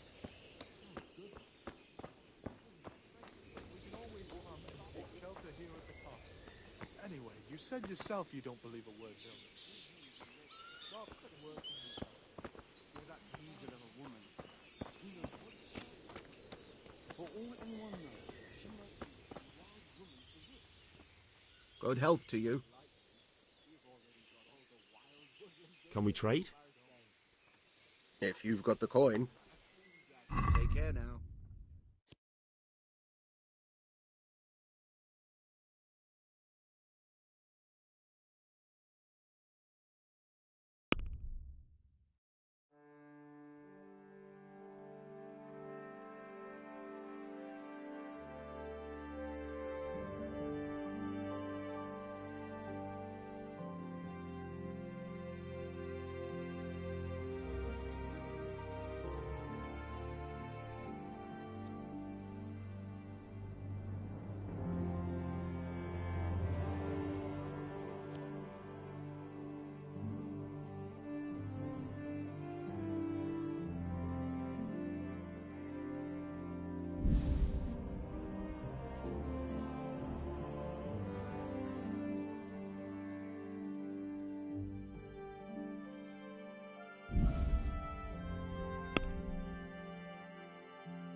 Let's have a word about the price.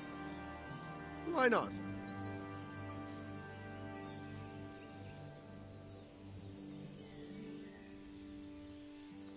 Satisfied? That sounds pretty interesting. A little less and I'll be satisfied.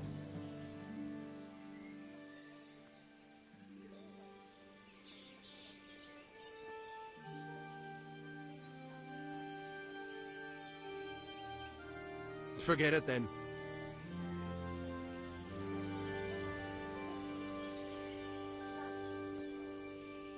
Can we trade? If you've got the coin. Good luck to you.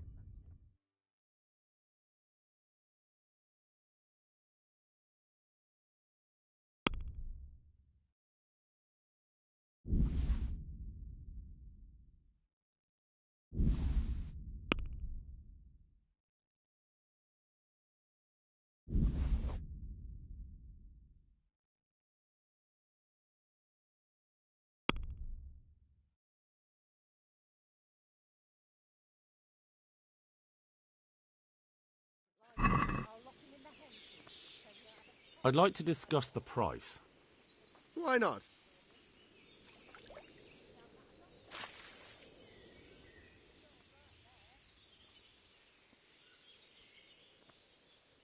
Agree? Close. Drop the price a bit more and we'll shake on it.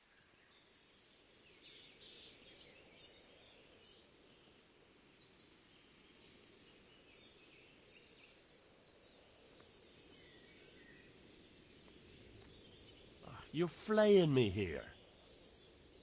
A nice sum. Just lower your demands a little and we'll agree.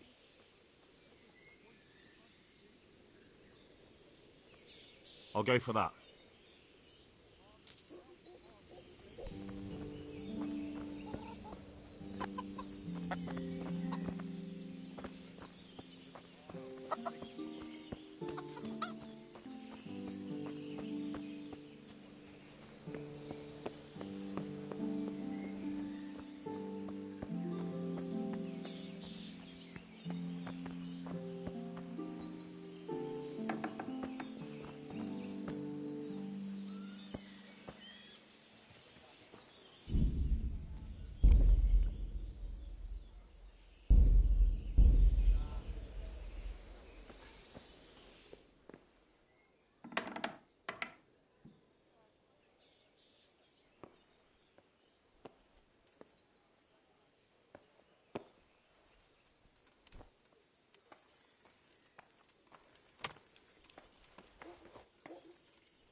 Is someone there?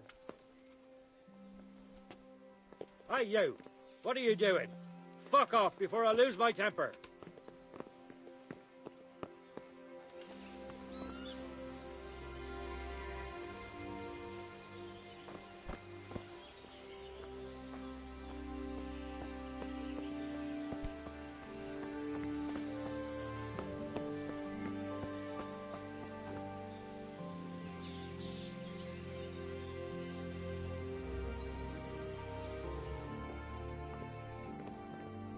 What's the matter, lad?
not yours. Thief! Watch out! A thief! Who's there? Hey, you! Stop, both of us! What's going on there? You get the knees, have you?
Good day to you. What do you need? I need to get out of here. Then I'm afraid you're out of luck. Ah, I see. All right then. But if you breathe a word about me to anyone, take care now.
Looks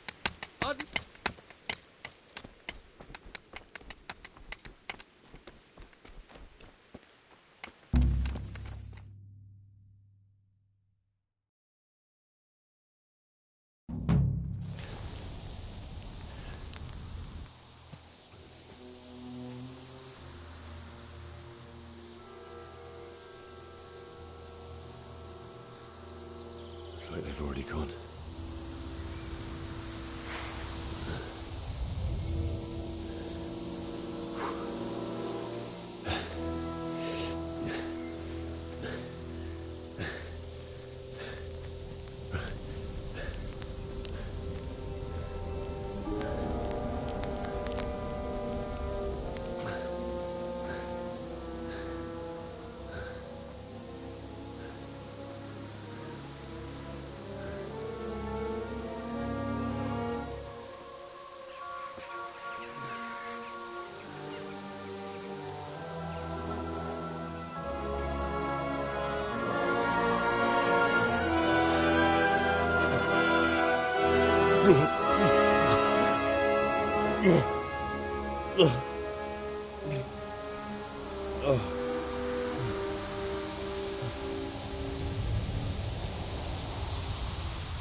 Jesus.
Who's there?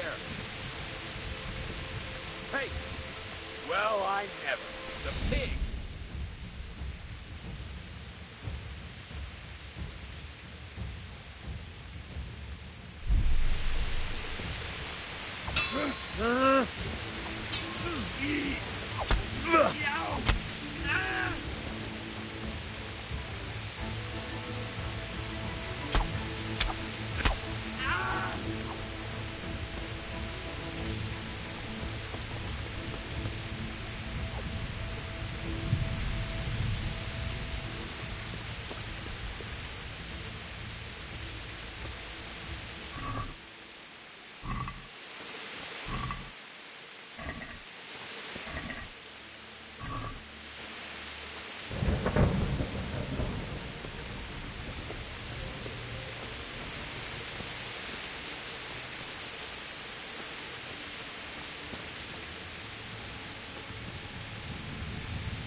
charcoal burner.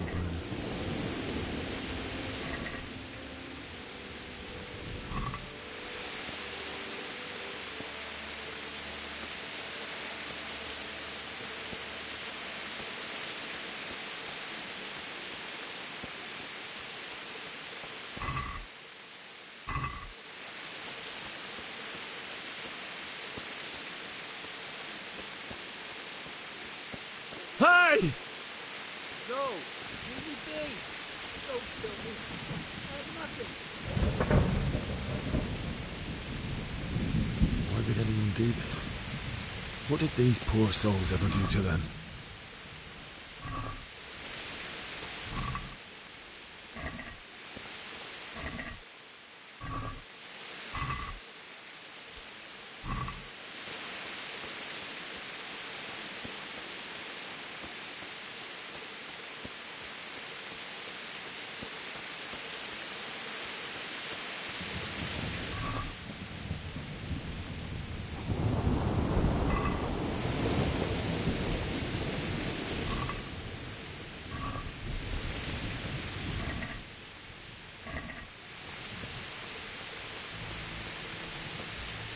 Hey, who's that?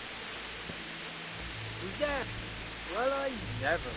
The pig turns up willingly for the slaughter. I'll send you straight to hell.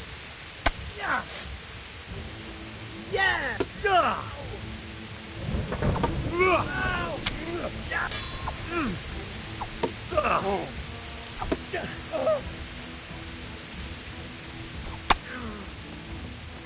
Well landed!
You stood by his side and he did this to you.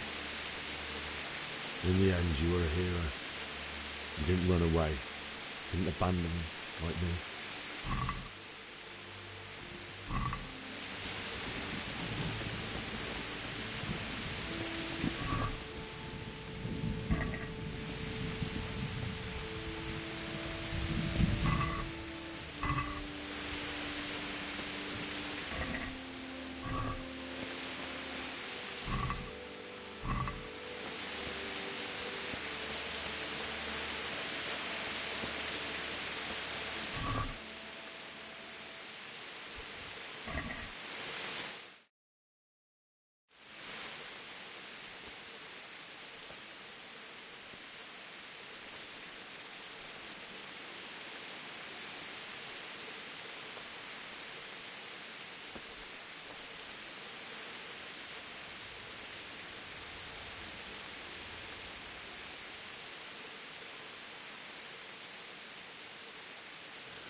Why did you do it to me, Father? Why? Why did you leave me?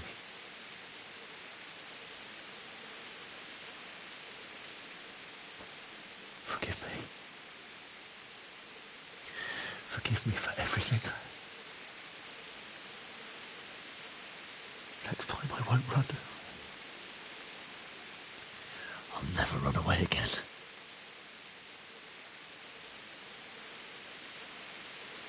I'll find the one who did this to you. I remember his face. I'll find him.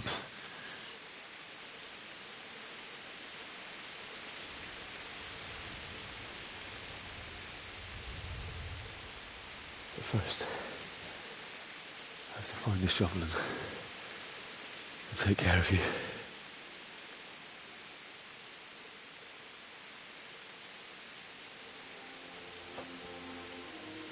I remember you told me you wanted to lie beside Mother. Here. Under the linden tree. At least I can do that much for you.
Get away, you mutt!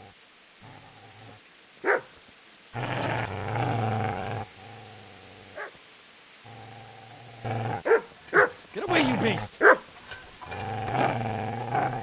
What's going on? Bishak? What in God's name are you doing? What do you think I'm doing? Digging turnips? The beast just went for me. Isn't that Mutt the butcher's? Mutt. Isn't that body the butcher's? Yeah, that's him. What's that got to do with anything?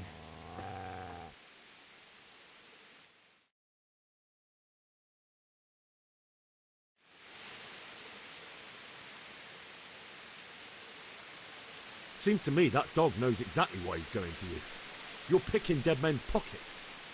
What do you care what I'm doing here? What are you doing here? Came to bury my parents. So bury them and leave me be.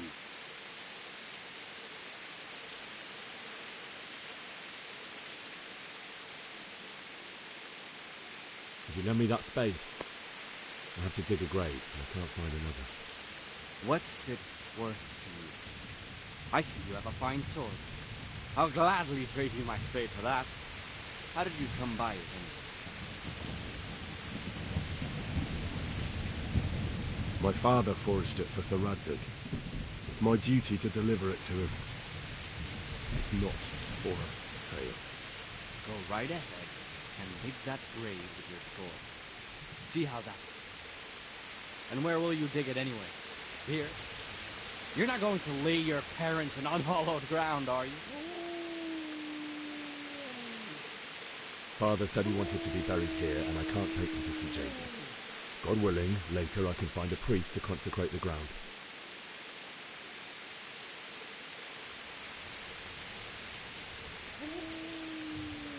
How did you manage to get away? How do you think? I ran. Do you know what happened to Teresa from the mill?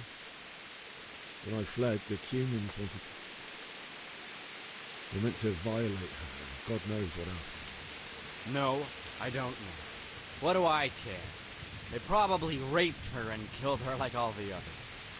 Her misfortune. Right now, I've got to take care of myself. I've interrupted you robbing the dead. Is that why you're so ill-tempered? You bastard. Haven't you got a shred of honor? And what of it? The butcher has no more need of corn. And now that I think of it, your sword would do me quite nicely as well.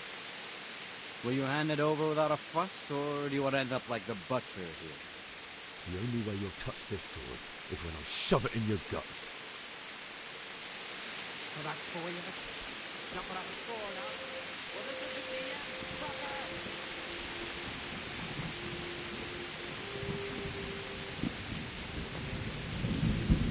Easy, Andrew. You know me. You're a good man's boy, you know what it's like.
Not you.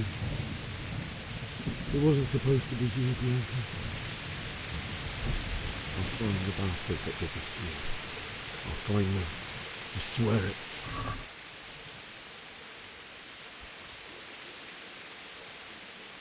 I'll take this as a keepsake to remember me by.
This is a good place.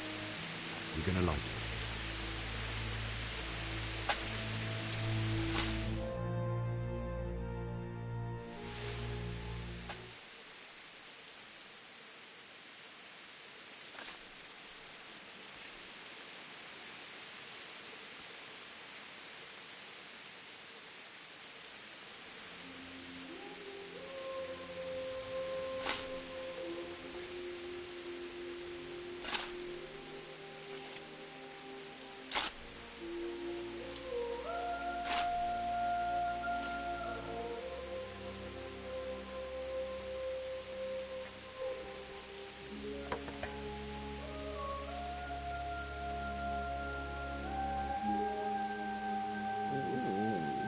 So,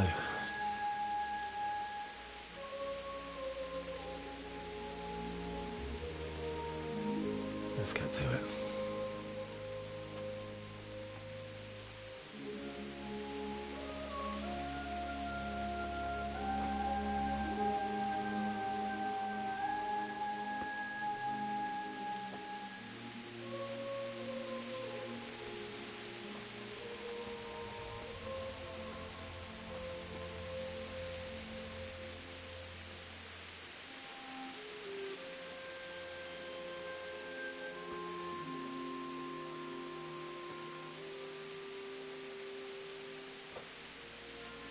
Damn it all.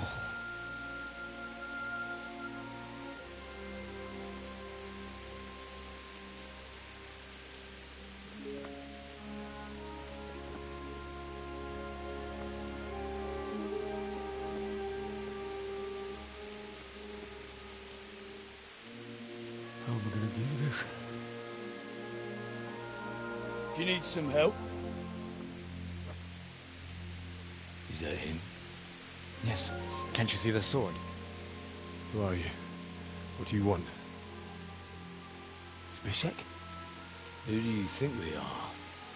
Franciscan brothers? We're here to rob you of everything you've got. Especially that fine blade that's of no use to a peasant like you anyway. Banish the thought. It is my father's sword. You mean him? I don't think he's going to be needing it.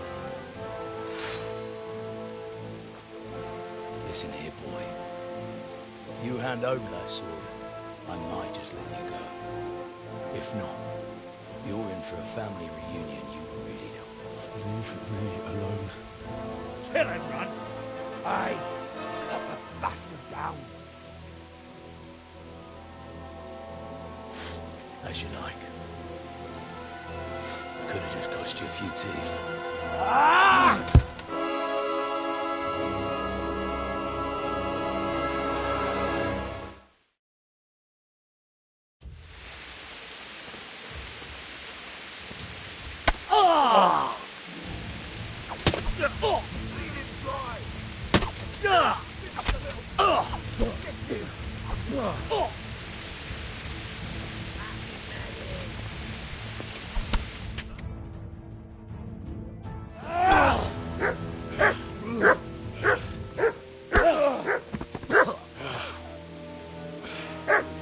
I told you how it would end. You should have listened to me.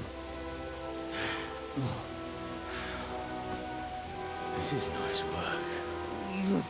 The chief is going to like it. It's new, isn't it?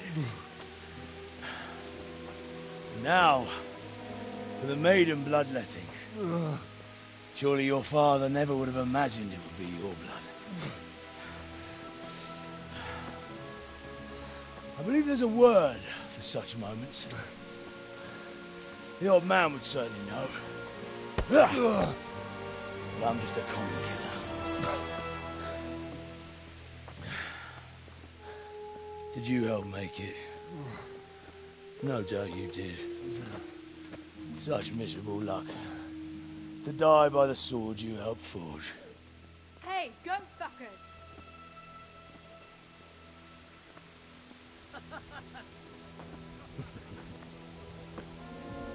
The games are over.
Itt épp egy malacka tévedt a disznőlésre.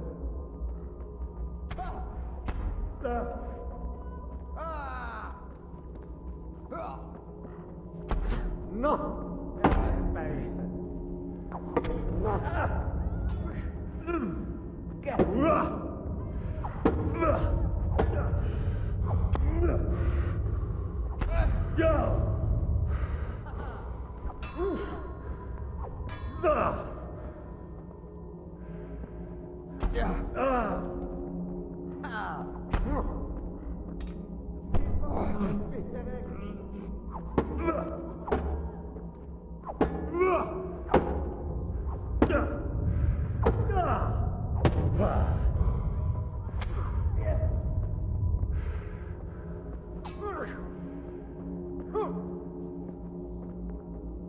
Na mi van? Csak nem hagy el a meg...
Do you need some help?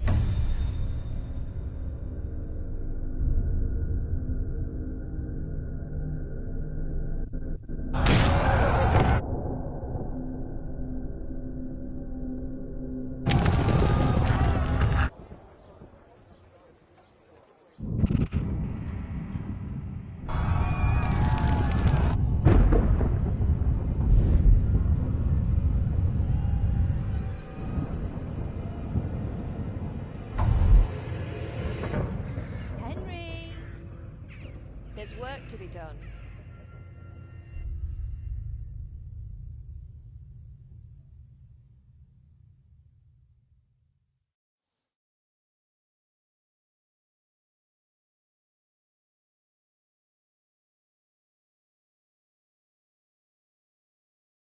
Wake up, Henry. It's past sunrise. Henry, can you hear me? Get up, Henry. Wake up. It's a new day. Henry, can you hear me? Hallelujah. I thought you'd never wake. Were you having a nightmare? Teresa? You still have a fever. Uncle won't be pleased, but you'll have to stay in bed. Where am I? In Skalitz? We're at my uncle's mill in Rattay. I didn't know where else to go. What happened? You don't remember anything? I suppose that's not surprising. I found you in Skalitz after those bandits attacked you. I thought they'd done for you, but you were still breathing. Why in heaven's name did you go back there? It was madness. They slaughtered everyone who didn't run. My parents, I wanted to bury them. I had to... Don't worry. I took care of it. Thank you. Any good Christian would have done the same. Now sleep. You need your strength back.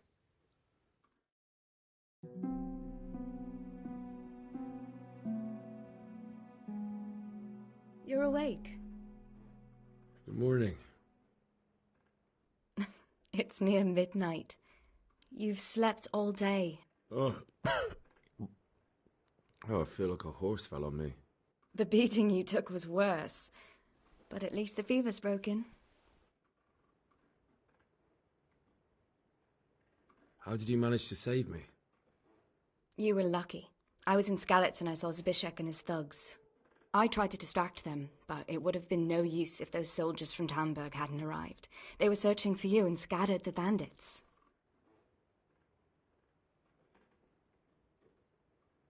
What in the world were you doing in Skalitz? Waiting to die. What? They killed my brothers, my family, my friends. They're all dead. All of them. Everyone I ever loved. They killed one of my brothers in the mines. After that, what did I have to live for? Don't say that. There's always hope. No, there isn't. But it doesn't matter. I'm a different person now.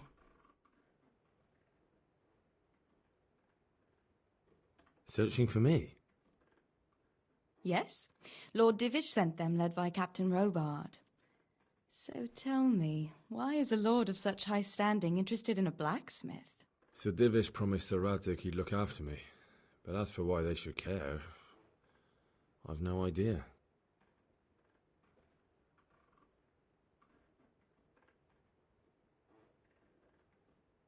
Oh, I'm exhausted. I'm not surprised. I'll bring you water and something to eat. In the meantime, rest. You're still very weak.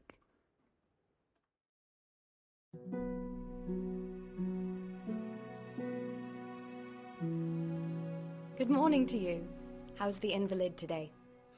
Ugh, haven't felt as good as this since they lashed me to the wheel and quartered me on the town square. Got your sense of humour back. You must be better. My uncle will be glad to hear it. I had a job persuading him to let me bring you here. If you'd lain around much longer, he really would have dumped you on the town square. You can stay until you find somewhere else to live, but my uncle will want payment for taking you in and caring for you.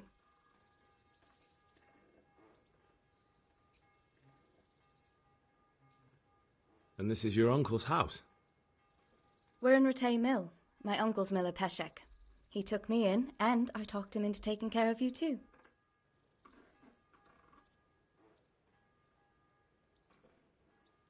I've been lying here long enough. Uncle will be pleased he's one mouth less to feed. But are you truly well enough? Well enough to do what has to be done. Where can I find Sir Radzig? He's in the lower castle in Perkstein. He's a guest of Sir Hanush of Leipa. But someone like you can't just walk up bold as you please and demand an audience. I know Sir Radzig, and I didn't bring him his sword as I was supposed to. I must see him. If you insist. But you need to speak to my uncle first. You've been in your sickbed for over a fortnight while he paid the apothecary to tend to you, and for medicine. That's a good deal of coin you owe him. I've been lying here 2 weeks. My God.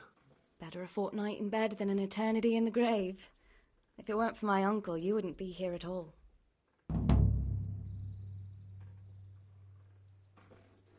I owe you both my life, and I'll repay my debt. You have my word. All right. But before you go to town, you should eat something. You're still weak. There's food on the table for you.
Have you eaten yet?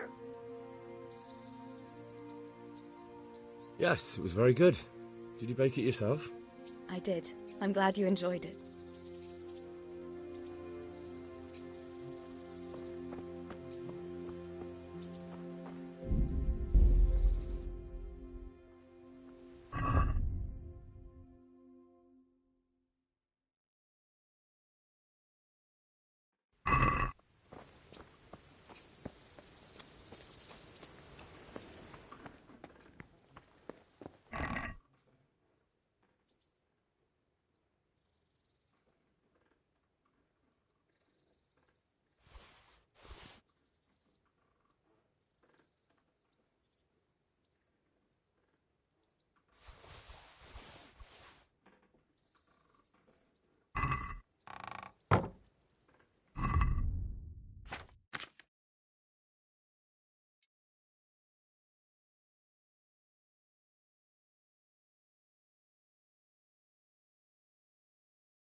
So what are we to do with you, Henry?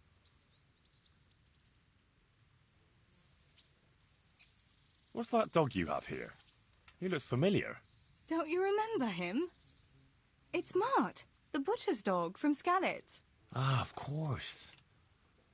When I went back to bury my parents, he was guarding his master's dead body. A faithful dog.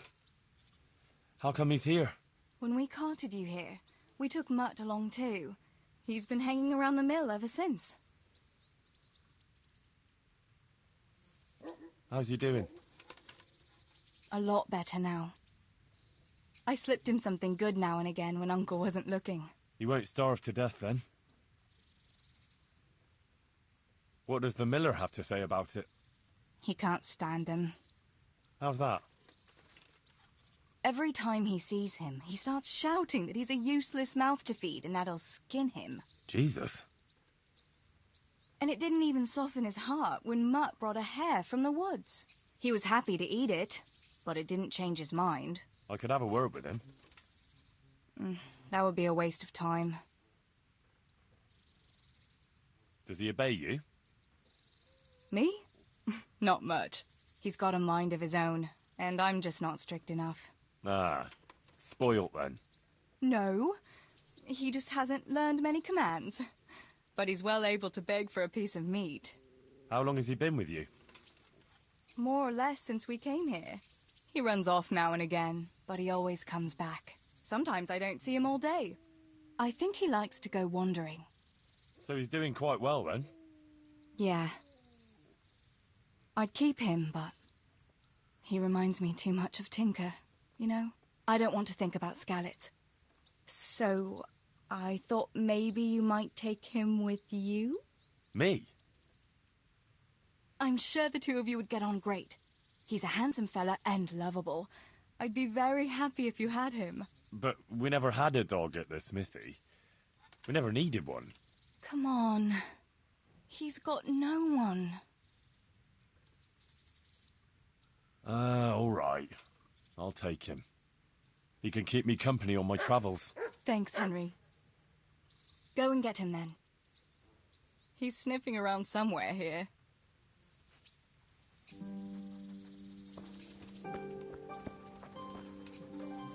Hey, Mutt. Hey, youngster, come here.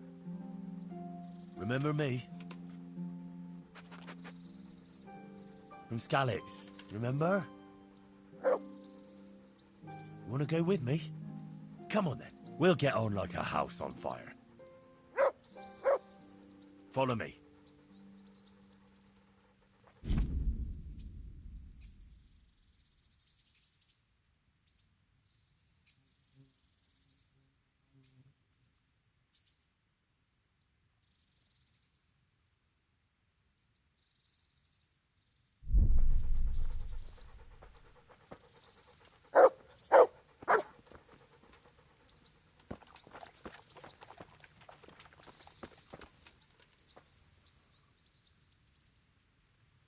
My name's Henry.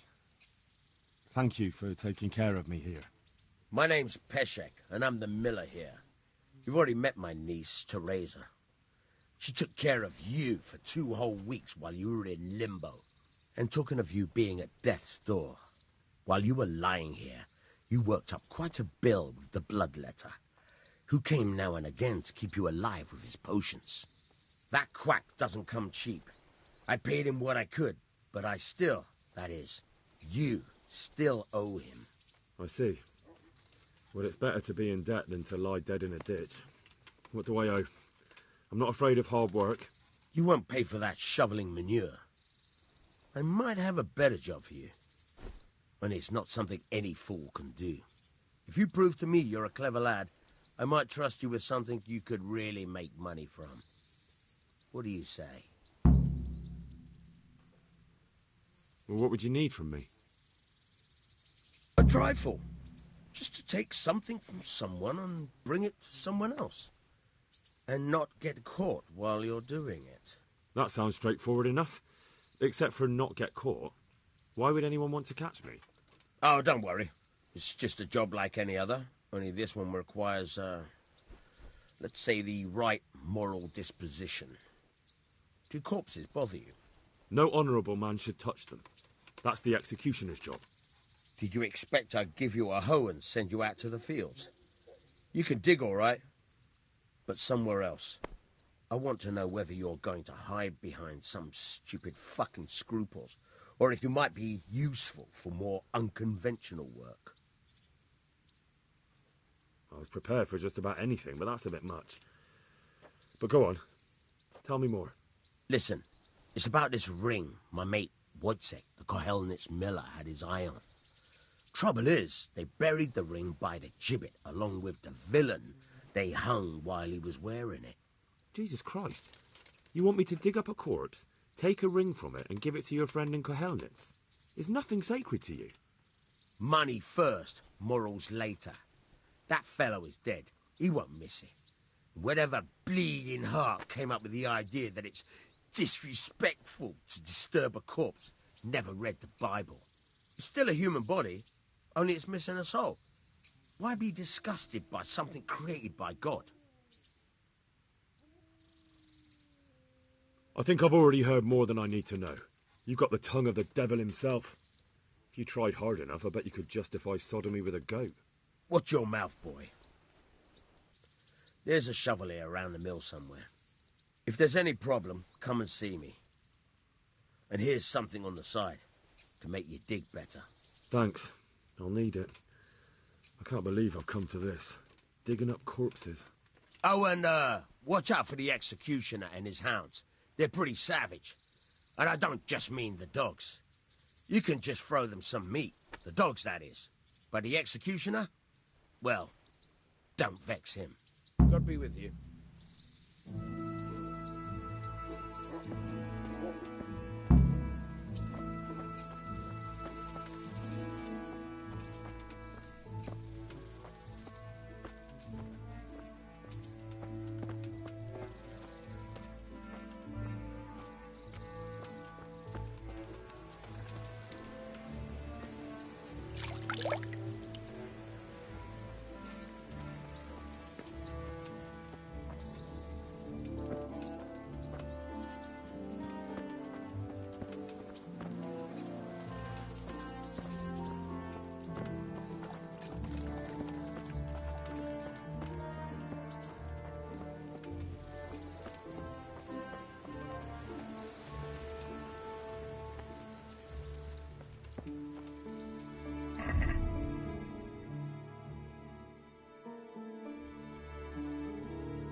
Where can I find a shovel? There's one right outside, leaning against the cart.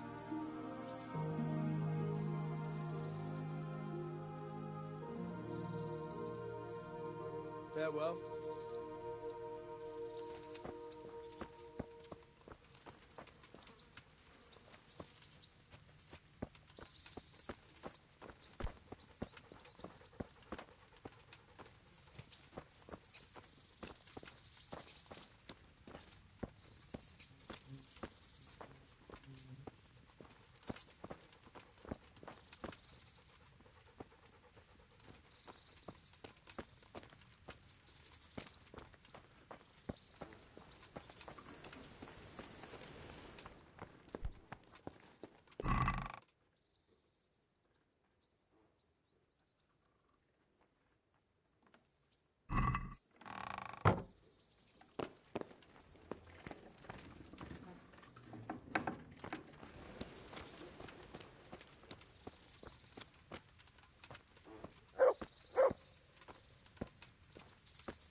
Good fella. That's my boy. Look what I've got for you. You'll love this.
Halt! Who are you and where are you going? I'm Henry, son of the Skalitz blacksmith. I'm going to see my liege, Sir Radzig Kabila of Dvoyets.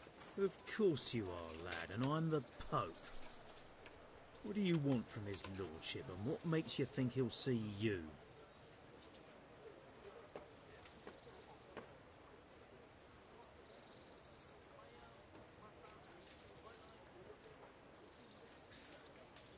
Come on, I'm not some peasant. I'm Sir Radzig's blacksmith, and I need to speak with him. It's my job to stop you. Now bugger off. I may not look the part, but I know about honour and duty. And mine is to tell Sir Radzig what happened to the sword he commissioned. All right, then. Go ahead. It'll be your skin if Sir Radzig isn't pleased.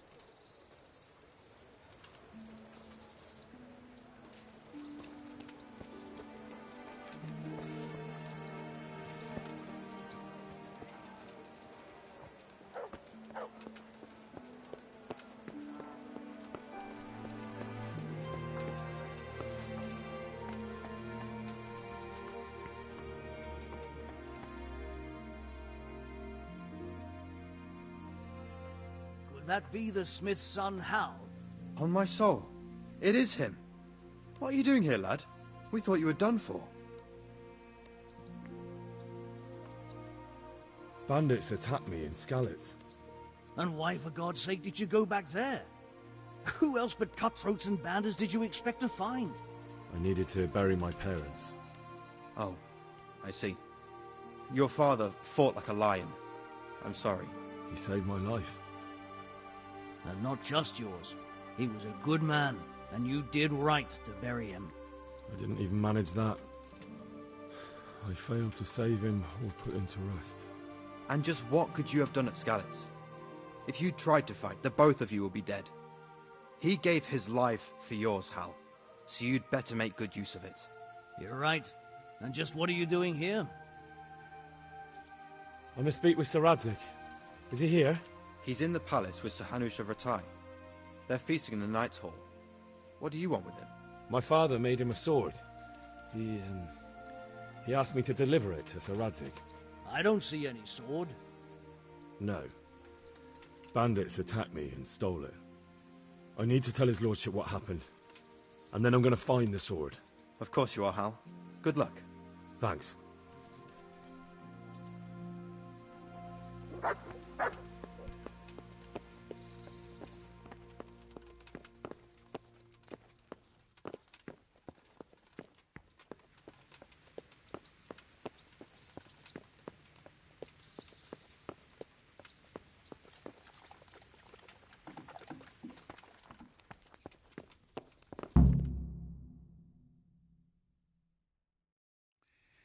Your Graces, I have to tell you in all seriousness that this land of ours is in the shit. Deep fucking shit. Don't you agree? I might not have put it as eloquently as you, Hanush, but I've been driven out of my own castle, so I'm hardly going to disagree. Indeed. But Birkstein is yours for as long as you need it. There's room enough for your men and you here at Rattay, and I'm sure my ward won't have any objection to me lending you his castle. I'd be honoured. Perkstein is at your disposal as long as you wish, Your Grace. Just as well you have another castle at the other end of town, eh? At any rate, I'm beholden to you, Sir Hans, and to you, Sir Hanush. I don't like to speak ill of your people, Sir Radzig, but, well, there's no love lost between the townsfolk and the refugees. There's been talk of criminality. No, they'll have to get used to it until the situation's resolved. But when will it be resolved? And what on God's earth is this war even about? I won't lie, sir. I don't understand it. You aren't alone, Father. I believe Sigismund's original intention was to persuade Wenceslas to accept the imperial crown and to leave the rule of Bohemia to him. Who could blame him? I know Wenceslas is a friend of yours, Radzig, but even you have to admit he brought it upon himself. I can't deny the king neglected affairs of state for other pursuits. There is a need for order in the land, but I don't think the lords who sided with Sigismund realized just what Hungarian order looks like. Hungarian order? What concerns me, sir, is how a good Christian could resort to such brutality. To give him his due, I don't think he expected the lords of this country to stand behind the king. But thanks to him, we're tearing ourselves apart, and now he has to get things under control. But why in God's name does he have to use those barbarians? Money is the root of all evil, young sir. Wars are costly, and this one has dragged on for a year. Sigismund ran out of coin for knights, so he recruited those whore sons that settled in Hungary. The less he pays, the more they make up for it with plunder. That's why he attacked us. He was after our silver. What are you doing? You've no business here. Clear off. Wait, it's Henry. Henry, who disappeared after I clearly ordered him to remain at Townburg. I'm sorry, sir, but I had to bury my parents. Had to? Do you think you were the only man who lost someone there? But the others listened to their lord. And it wasn't just your own life you nearly threw away. So Robard and his men risked theirs to save you. I'm sorry, but I had to. Oh, there you go. When you have to, Radzig. Your father was a remarkable man, and your mother, she was remarkable too. They deserved a Christian burial. Did you manage that at least? No. I was attacked by thieves. I wouldn't be here now if it wasn't for that girl. Girl? The miller's daughter, Teresa. The miller's daughter saved you from the footpads? Well, there's a tale to tell your children. I owe her my life. She distracted them and then brought me to Rattay. But without Sir Robard, we'd both be dead. Oh, that's what I call a good woman. Hang on to that one, lad. Still, it's a great shame your parents are buried in unconsecrated ground. That means purgatory for them. Be quiet, Friar. I didn't invite you here to eat me out of house and home and deliver a sermon while you were doing it. If you're so concerned, Father, maybe you should save the innocent souls of these fine Christians yourself. Go to Skalitz and consecrate their graves. I assure you, if you're killed by bandits, your soul will soar straight to heaven, as long as someone buries you in consecrated ground first. If there's anything left to bury, that plump carcass of yours would be quite a feast for the wolves and the crows. And one skeleton looks much like another, so how would we know which were your ordained bones or those of Sigismund's Tartars? Be that as it may, why have you come here? I must get your sword back. Sword? My sword hangs here at my side. No, the sword my father forged for you. One of those thieves stole it from me. They almost killed him and he already wants to go back. Takes after his father, I suppose. Lad, I've lost a castle, a village, silver mines, and a good half of my subjects. Why would I miss one sword? Because it's the last one my father forged, and I promised him I'd deliver it to you. I understand. I'd feel the same way. But prudence is the better part of valor, and a dead man keeps no promises. Aye. The woman had to save his fat from the fire, and now he wants revenge. What kind of fool are you, boy? He's no fool. Henry, you have courage, but you need training, arms, a horse. Or do you mean to beat this thief at dice? No, sir. Please, take me into your service and give me the chance to learn these things. The gall of him. Fled from the enemy, disobeyed your orders, duped Sir Divish, lost your sword, put Sir Robard in danger with his actions, and now he wants a promotion. Sir Capon's right. What you say is certainly true, except for fleeing the enemy. You would have run as well, believe me. Henry's earned some punishment, but how do you punish someone who's already lost everything, Courage and blind obedience are good qualities for a soldier, but a wise man also appreciates loyalty, perseverance, and determination. Besides, that was a fine sword that his father made. If he thinks he can get it back, I won't turn it down. My lord, he's a peasant. You can't make a squire of a peasant. Why not? Someone made a priest of a pig. He isn't a peasant, Father. He's a blacksmith, and recent events have left me in need of his skills. So, you'd like to enter my service? Sir, Yes, I would. You won't regret it. Oh, I probably will. I'm doing this for your father, lad. Don't disappoint me. Oh, fortune has finally smiled on you today, lad. Make the most of it. Now that I think about it, Sir Hanush, the boy needs training and experience, and you need spear carriers. That's true. The bailiff is always complaining about your people making trouble in the camp. Maybe one of their own among the guard might help. It might. In any event, it will prove valuable experience. But let's be clear. You're the one paying him. Captain Bernard, see to his training, and then send him to the bailiff. Yes, sir. And don't spare him. You can rely on it, sir. Don't forget, Henry. Don't disappoint me. I won't, my lord.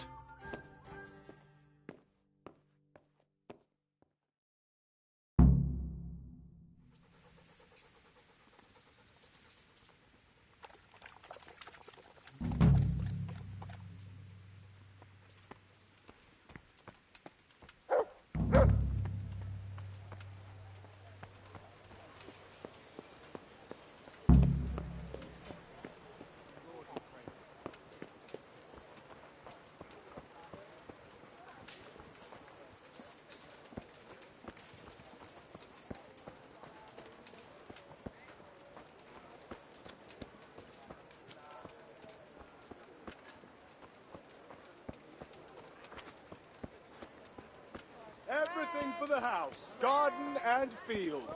Knives, axes, rakes, hoes. Get the best fighting.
Baskets for goods and torches Fresh for the night.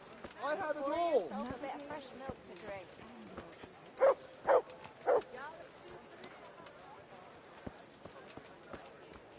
You look pleased. Well, I am.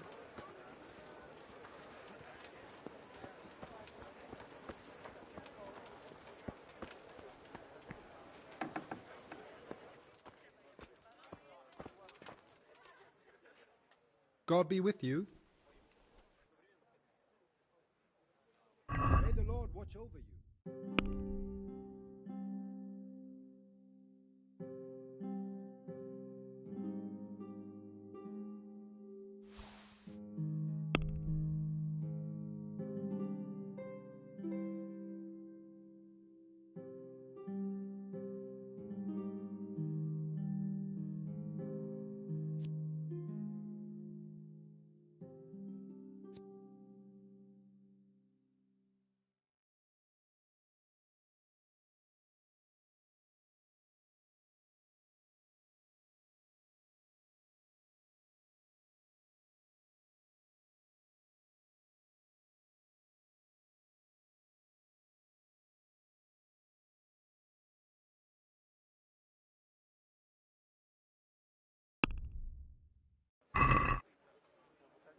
Can we do something about the price? Why not?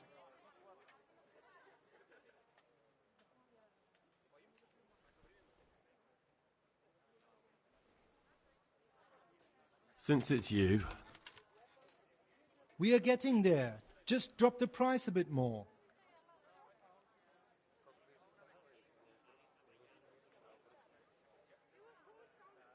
Since it's you. I'd almost shake on that. Almost. All right, so.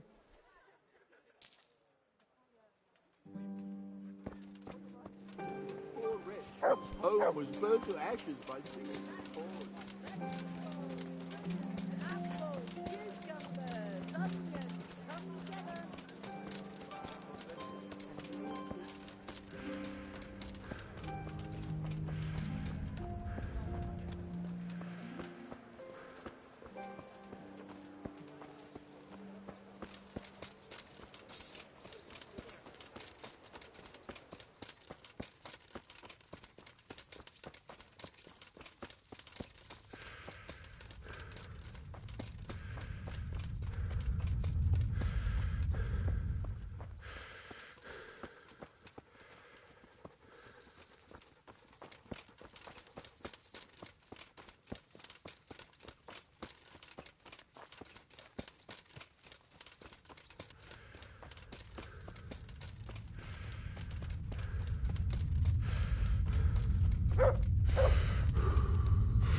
Good day to you. What do you need?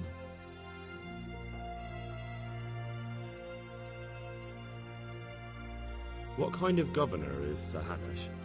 Young Sir Hans is our governor, but Sir Hanush is his guardian till he comes of age.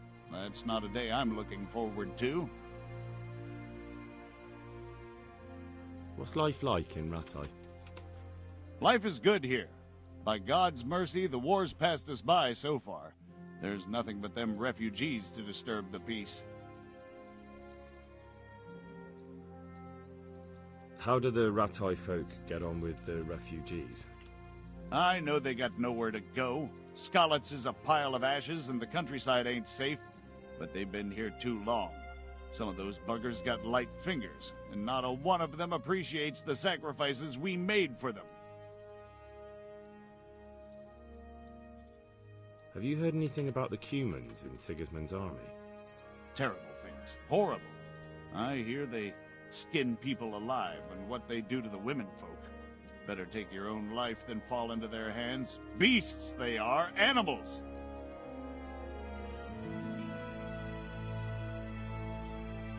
Farewell.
There's the good doggy.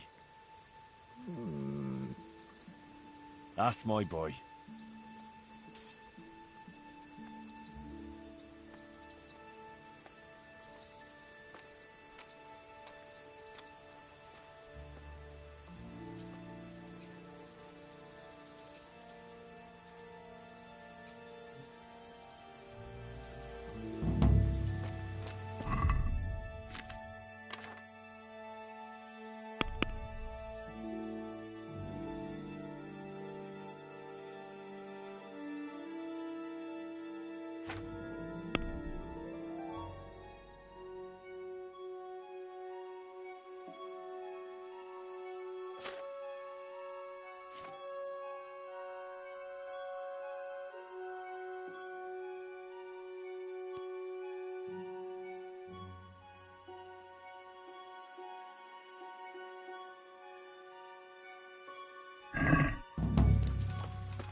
Jesus Christ be praised. I'm here for training. Yes, you're that boy Sir Radzig sent. Yes, that's me. Let's get to it then, since that's what Sir Radzig wishes. And because you've never held a sword in your hand before, we'll start with something simpler. Very well. Come with me and listen closely. I don't want to be repeating myself. May the Lord watch over you. So let's see what you're made of. Hold it properly and keep moving. Never stand still when your life depends on it.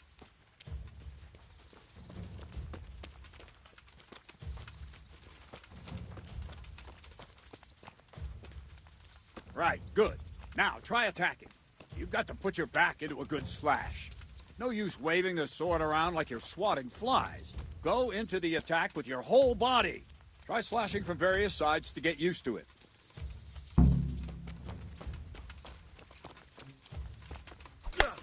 Ah, that's it.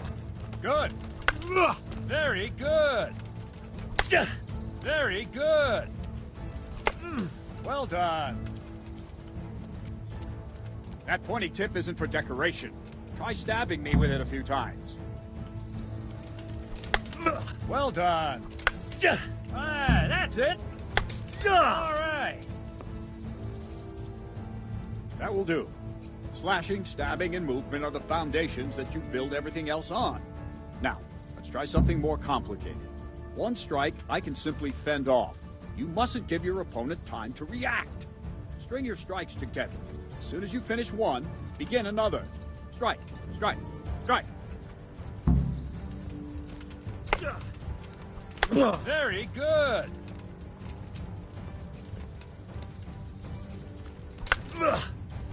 Nice.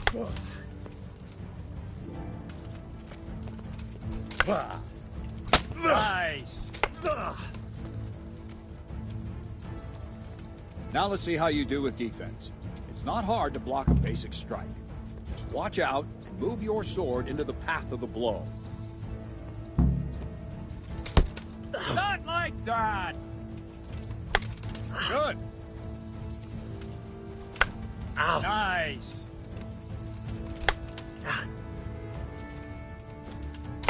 All right. Ah, that's it.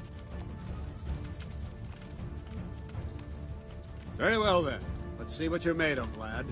Come at me and don't hold back. Ow! Good strike.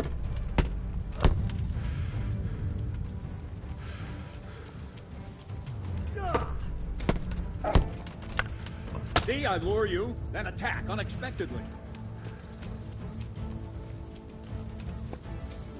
Ow!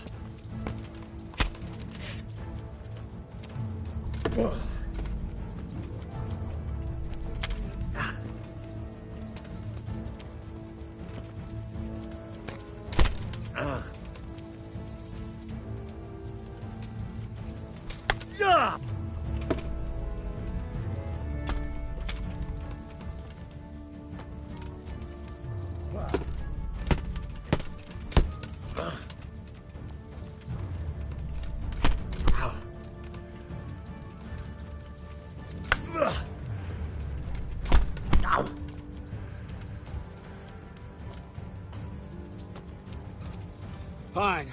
That's enough. I had my work cut out, it seems. That's life. Let's try something more advanced. When in combat, keep an eye on the space between you and your opponent. That is... Wrong, damn it! Well done. Ah, that's it. Right, lesson 2. Everything you've learned about blocking is wrong. When I cover, I can simply fend off your blows with my sword and gain control of the space between us. But it's better not to control just the space, but actually your opponent's weapon. Attack, and I'll show you.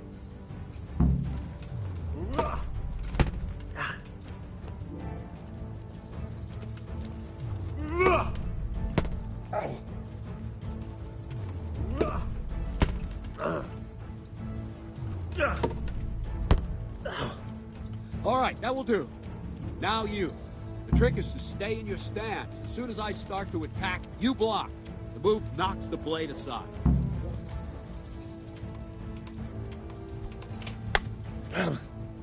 No, not like that. You mustn't hold the sword there. You have to move along with the attack. Again. Ow! Not bad.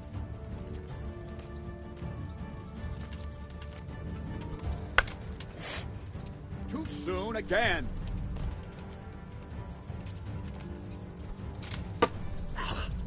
Not bad.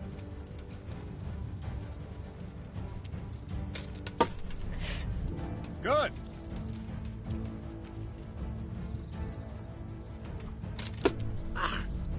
Well done.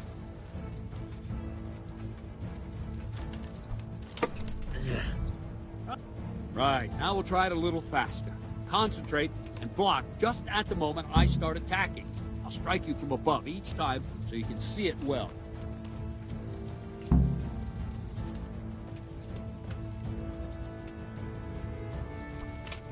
Ow.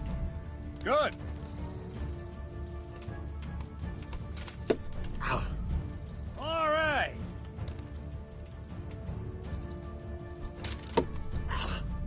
Nice.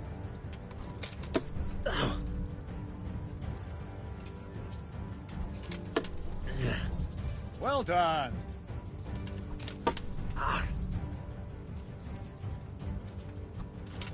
Ow. Well done. Ow. Good, good. Now let's try it at full speed.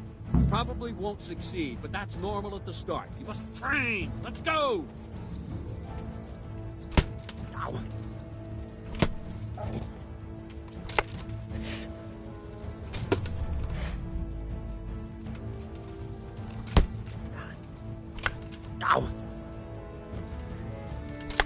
Ow.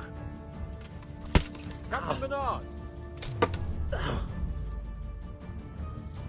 Wait a while, Henry.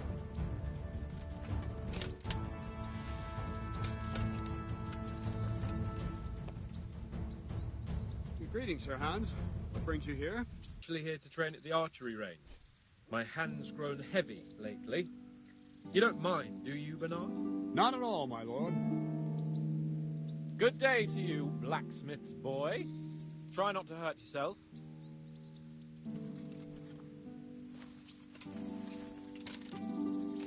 Where did we fit? Step aside. Attack, and I'll show you. Ah!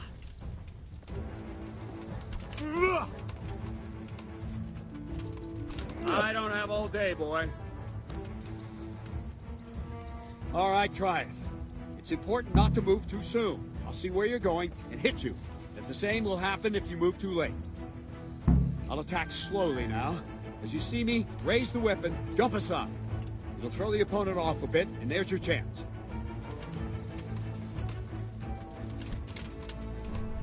Good.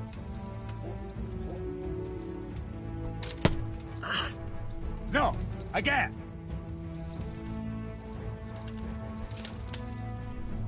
Ah, that's it. Not like that.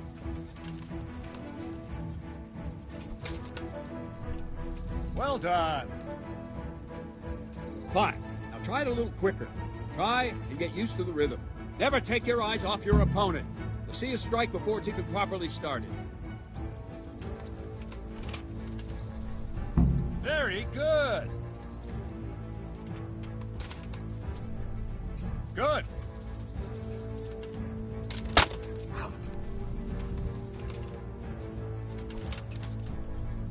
Very good.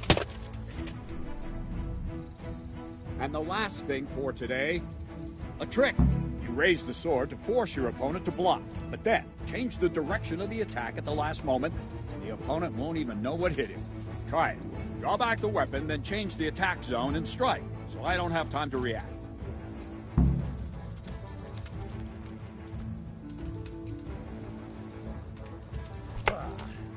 Wrong! Again! Not bad. Good. All right. Well done. Not bad.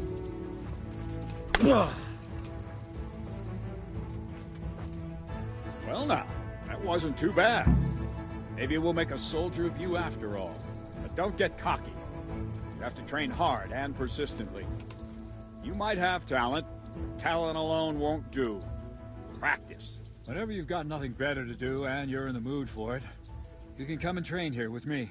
I can teach you something more when you're up to it.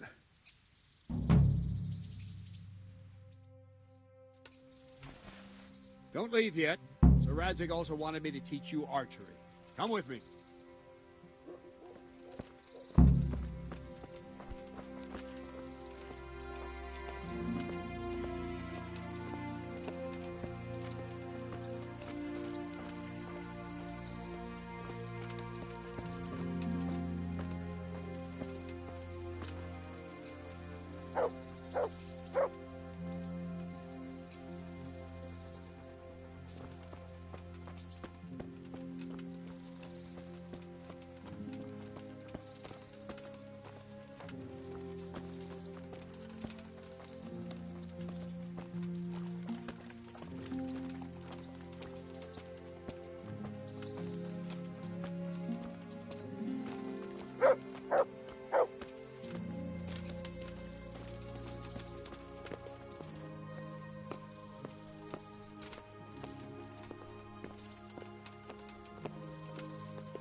Let's see then. Take this bow, go and stand in position over there, and we can start. And another thing, put on this arm guard. Without it, you could flay your forearm with a bowstring, so be sure to wear it. Thank you, Captain. Save the thanks, and get in position. Now concentrate. A bow ain't exactly the weapon of choice of a knight, but it can come in very handy. You've got two bandits coming at you from a distance. You shoot one in the eye, drop your bow, and draw your sword on the other. Emperor Charles, God rest him, encouraged his subjects to learn archery. He even organized contests in Prague. But you wouldn't have gotten far there. You're holding the thing like a piece of firewood. But enough talk. There's the target. Try and hit it. Draw the bow, aim, and release. Try to get a feel for the rhythm. Inhale on the draw, hold your breath for a moment, then release the string. No jerky movements. Just let the string slide out of your fingers, as if you were about to draw it back more. It's all one movement. The arrow aiming at the target and flying at it. Shoot away. What you have there is a training bow. The arrow drops quickly. Once you've trained a bit, you can get yourself a better one, and then those arrows will fly so fast you won't see them. Don't forget the arm guard. Once you've mastered the bow a bit, you won't need it anymore.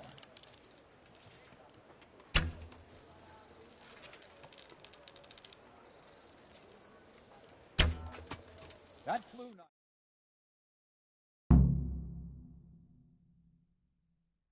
Well, that was awful.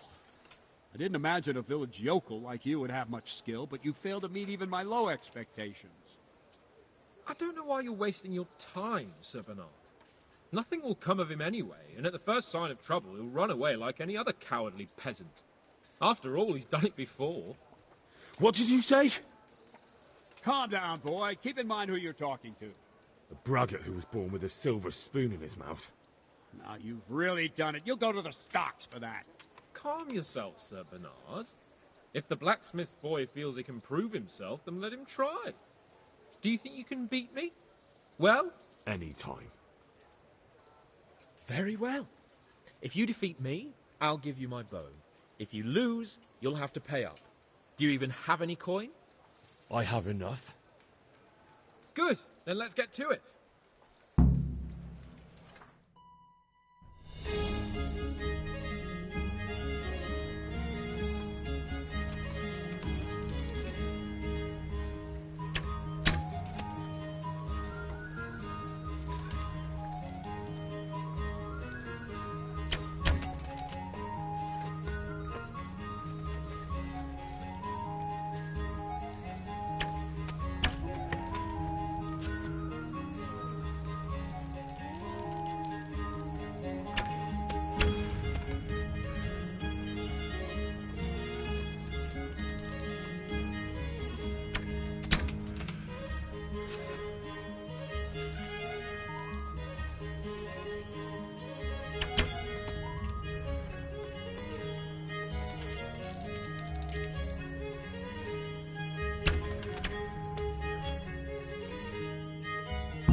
Well, I didn't expect that. Probably just wasn't your day, sir. I told you I have a heavy hand, ever since I fell off that horse during the last hunt. What are you grinning about, boy? I think you owe me a little payback. How about a sword fight at the arena? If you like. Sir Hans, is this necessary? Sir Hanush has already had words about you fighting with your subjects. He explicitly told me. I know what he told you. You can just tell him I didn't listen to you. So what's it going to be, blacksmith? If we must. Excellent. Then let's go.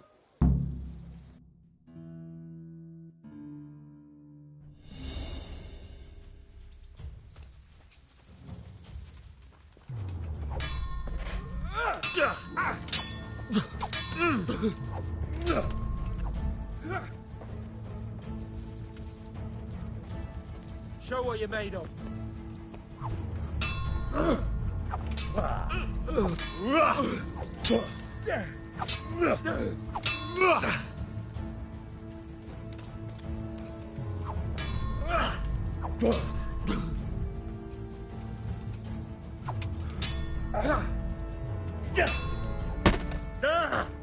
Oh dear, did that hurt?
Yeah.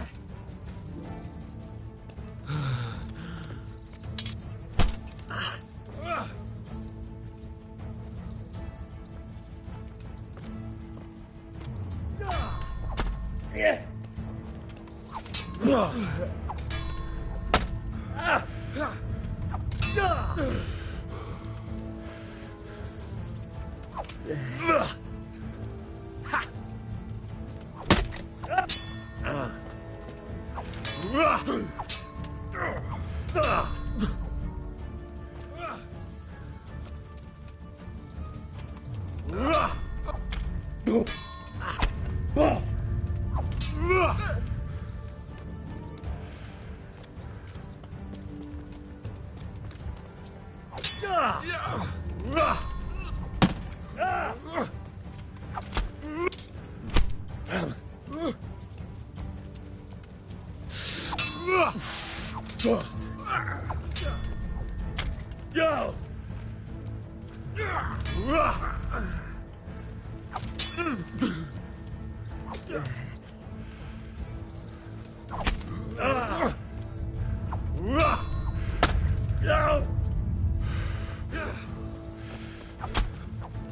Are you going to cry now?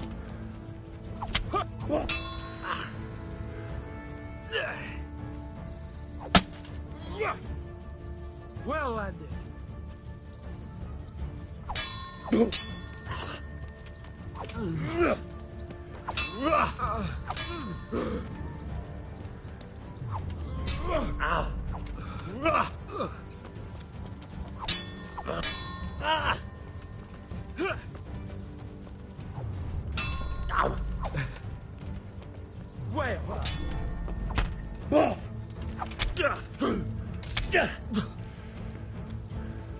Bollocks!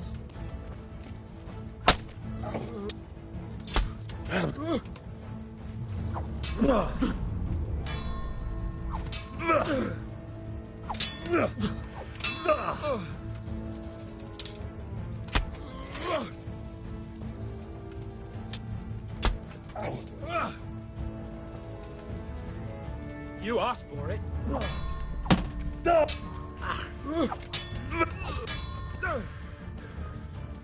Herregud!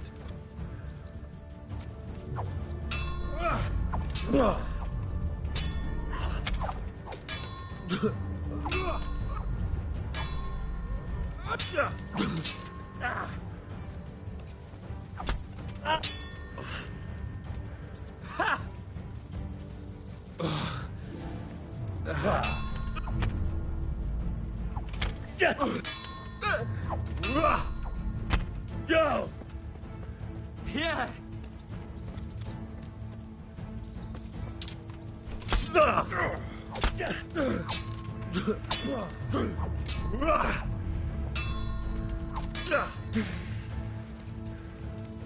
Fuck! Here!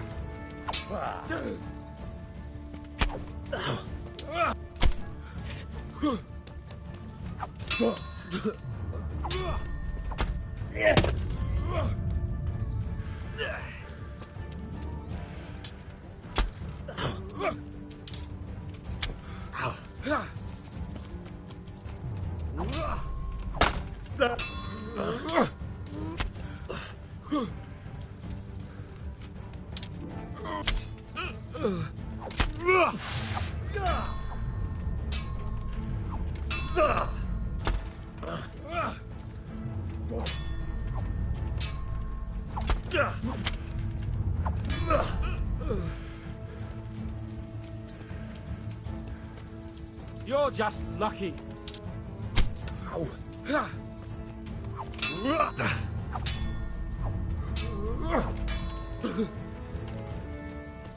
Fucking hell.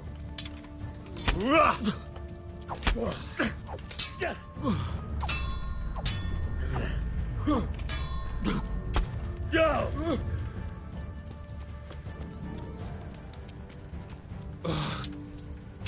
Ow!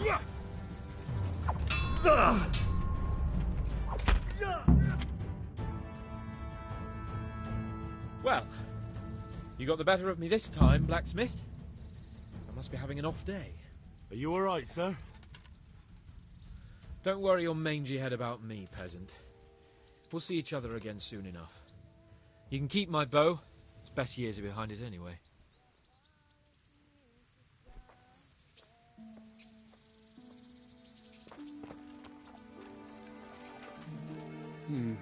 You better hope his lordship hasn't taken it badly. He shouldn't have challenged me. Careful. You might be under Sir Radzig's protection, but you'd be wise to stay on good terms with the other noblemen too. Now go to the rat house. The bailiff's waiting for you there. All right, Captain.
Implements, instruments, and tools.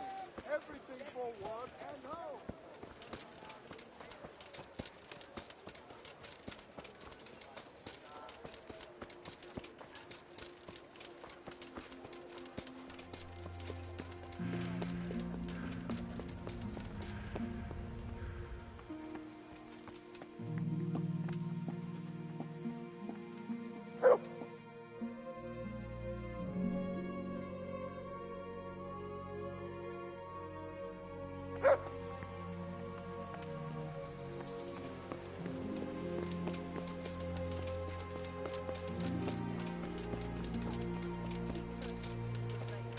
I lived like you did till Scalix was burnt.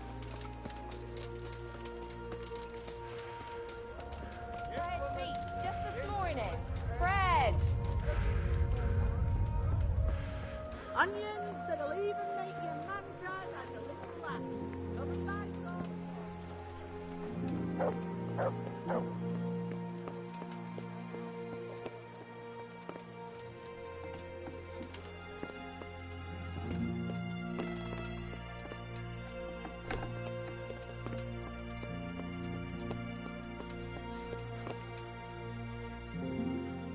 God be with you.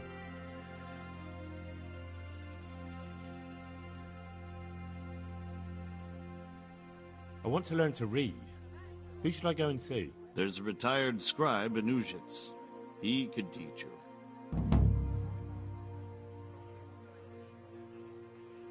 Master Bailiff, is there anything of interest going on here?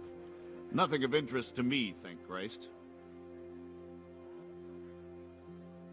I'm to put myself under the bailiff's command. Ah, so you're the young man Sir Radzig appointed. Yes. Very well. Sir Radzig asked me to test you a little, and as it happens, you've come at the right time. We've a few disputes to settle. It seems some of your former neighbors have been acting quite inappropriately. I was hoping having one of their own on the town watch might help sort things out.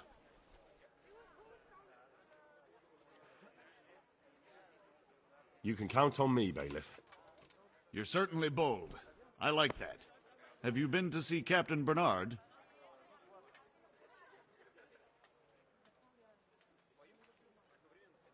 I have, and I have the bruises to prove it. The captain doesn't hold back. The harder the training, the easier the battle. Well, anyway, you're going to assist my town guard. Come to the church in the afternoon. Yaroslav the watchman, Nightingale they call him, will wait for you there. He'll show you around the town and teach you a little about keeping the peace. And you need to stop by the armory to pick up some gear. Yes, Bailiff.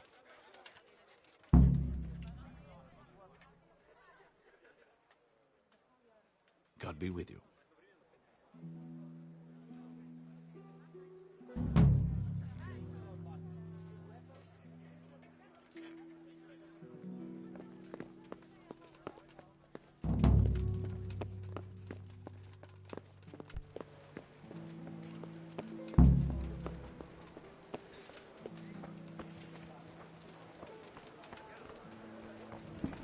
Carrots that'll make you and your family happy. Onions that'll...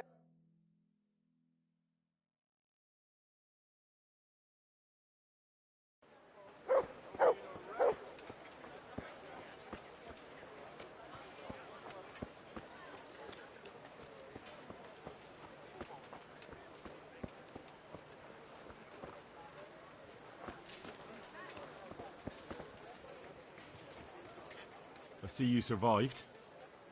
Aren't you observant? You still owe me.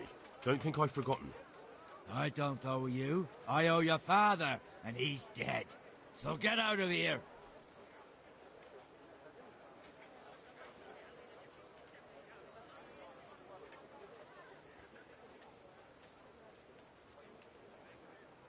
You bastard!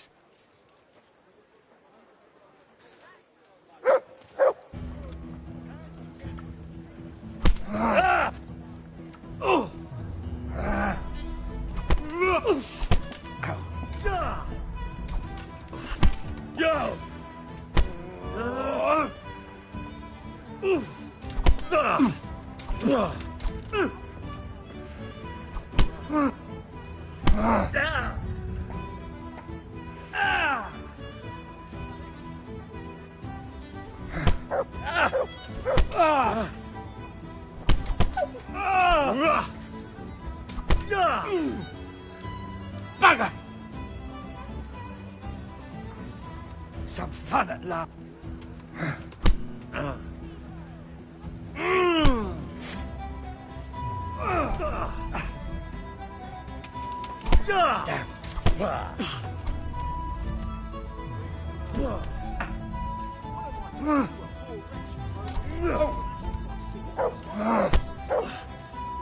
Oh dear, did that hurt?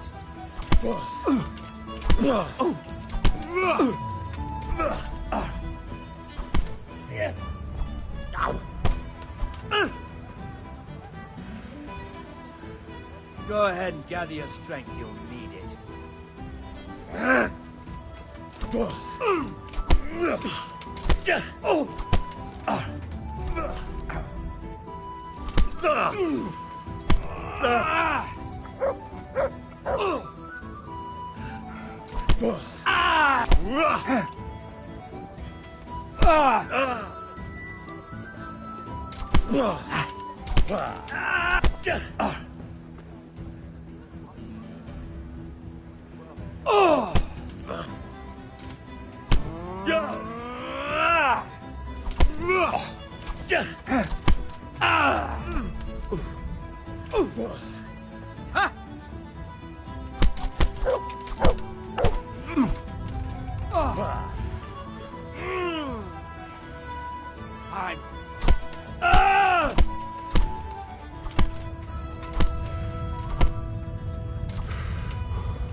And stay out of sight. What will people think if they see me talking to a vagabond like you? Good luck, then.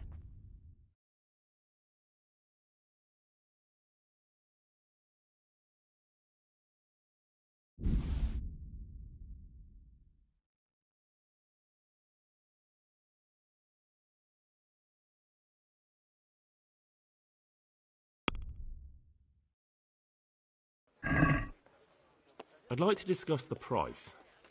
Why not?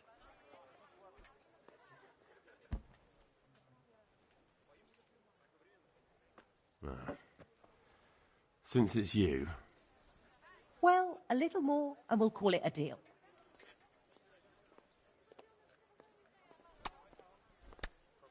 what about this?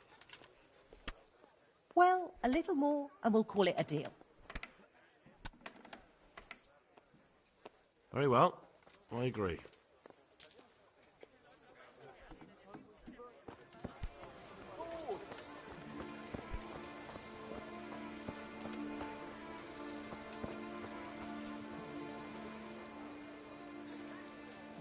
Look what I've got for you. You'll love this.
come from the... I was told to pick up a kit here. Name? Henry. And in fealty too? Sir Radzig Kobyla? Yes, I've got you. Well, come on in then. Make yourself at home, Henry. If my memory serves me, you're entitled to a helmet, a gambeson, and a club. That's all? You want a kiss and a hug as well? I mean equipment. It's quite enough for patrolling the town. You're there to stop trouble, not start it.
Good boy. That's my boy.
Here I am. My name is Henry. We're supposed to go on patrol together? You're too early. We'll meet in the afternoon down by the church. All right.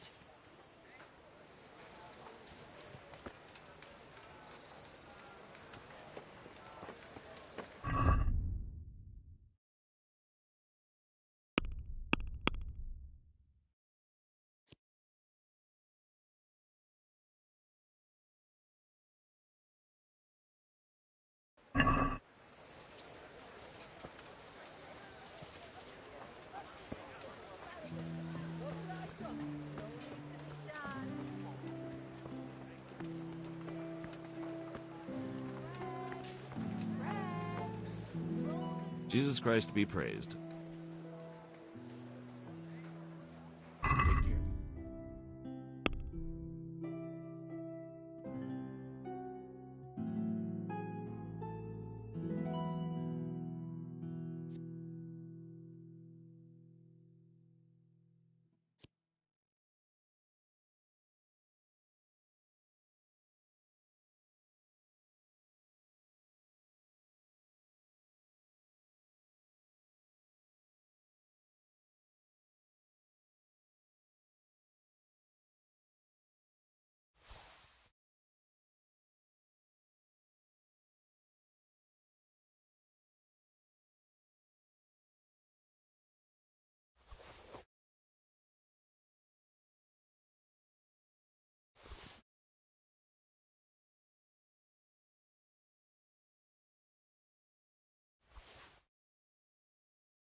Do you want to get me in trouble? Don't try selling me stolen goods. Cucumbers that'll cure what ails you. Come get them.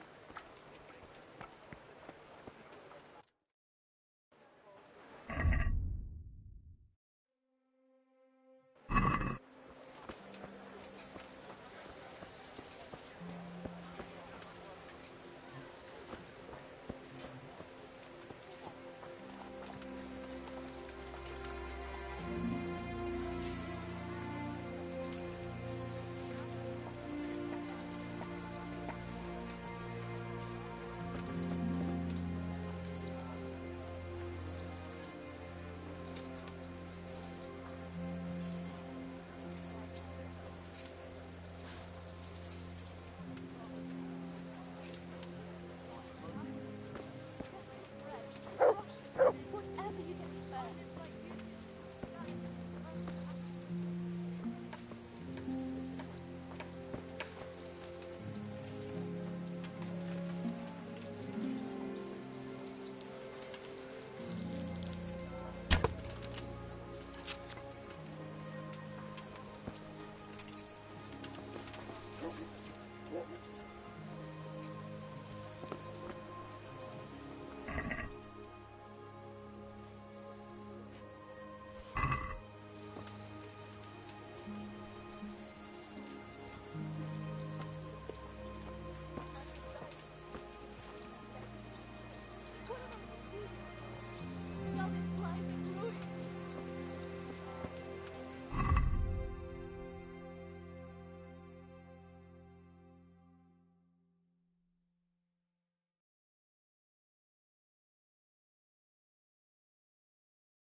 I see you're kitted out.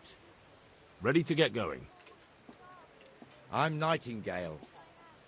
Aren't you that lad the mill wench brought here on a cart? Teresa. Yes, she rescued me. She turned up with Captain Robot and his knights. All honour to the girl. She has bigger balls than most men. Tell me, how did you pay her back? Well, I thanked her. That's not much, is it? You should go and see her when you get a chance. So, how did you end up in the service of the bailiff?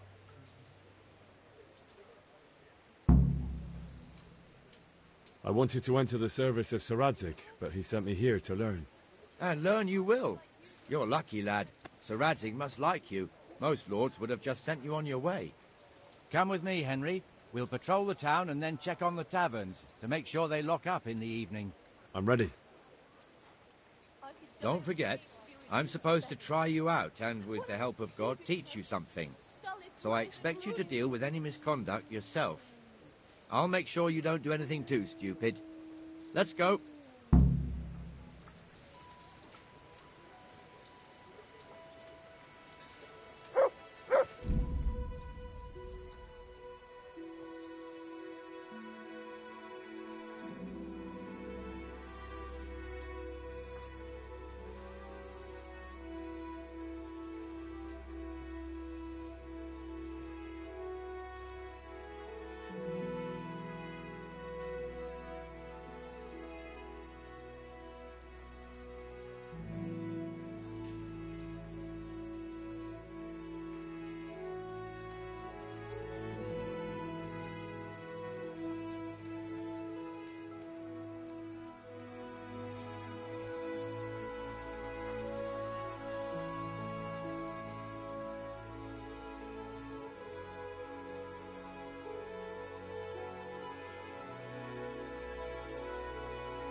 This is our church, St. Matthew's.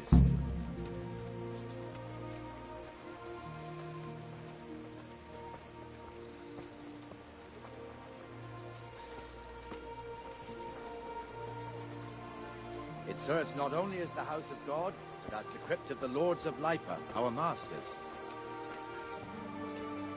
The gravedigger lives right round the corner. The priest, too. Our parish priest. Ah, a man shouldn't speak ill about servants of the Lord. This is our rat house. Pretty big, eh? The bailiff and his hands live there, and our maestro protonotarius, the scribe. And the jailhouse. You don't want to see the inside, not even as a guard. Naturally, we have an executioner too, but he doesn't live in town. That wouldn't be proper, as I'm sure you know. He lives by Gallows Hill, the other side of the creek. This pillory was brand new in autumn, and 2 people have already been rotting on it. The swordsmith lives here.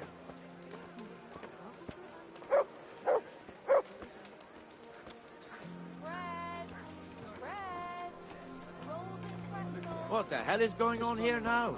Go and check it out, Henry. If you won't go to the church, go back to your people. Well, let's hope... What are you two screeching about? Stop making such a ruckus. About time you turned up. This filthy beggar thinks. My name is Jane. No one cares what your name is.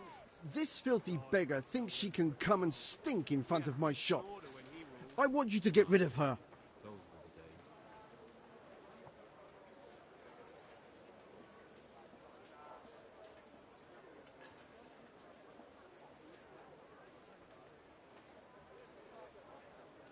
What's the problem here? This is my shop, and I won't have beggars sitting on my doorstep. Let her go and squat in the square. She won't be in anyone's way there, and there's plenty of folk to beg from. Must you sit here, of all places? Yes, I do. Why? Folk drive me away wherever I sit. I can't keep walking all day and night.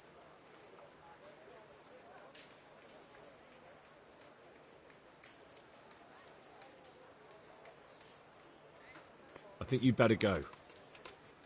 I'd like to know why. I've got a right to be here. No one asked for your opinion. You'll end up in the stocks if you're not careful. Good man, please don't drive me away. Not another word. Clear off. Wait, I know you. You're Henry, the blacksmith's boy from Skalitz. Your father would be ashamed of you treating a neighbor like that. I know you have it hard, but if you want to beg, then clear off to the church. Have you no shame? Sorry, but that's the law. I know. Thank you. I'm glad to see an honest man can still count on the law. Poor girl. But you did the right thing. At least there's peace.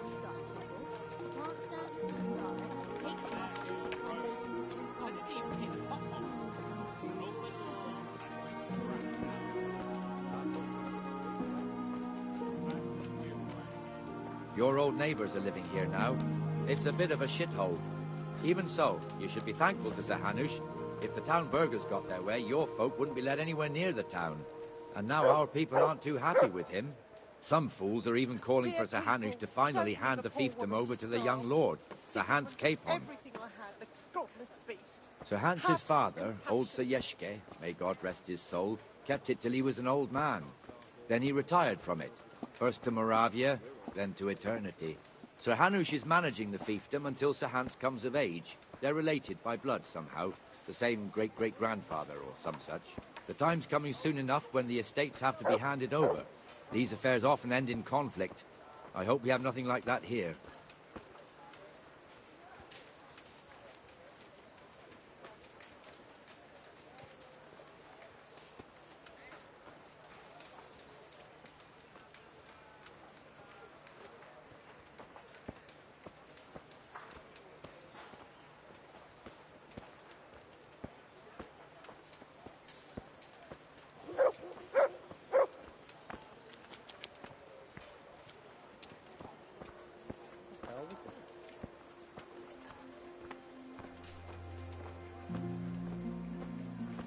This square here, it looks much better during the markets. Then it's filled to bursting with folk from all around.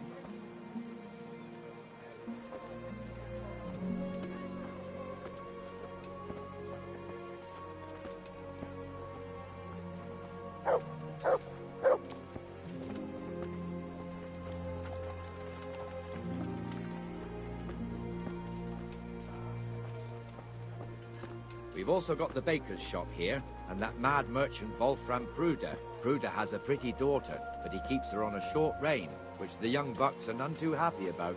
I heard he even keeps the poor lass locked up at home all day.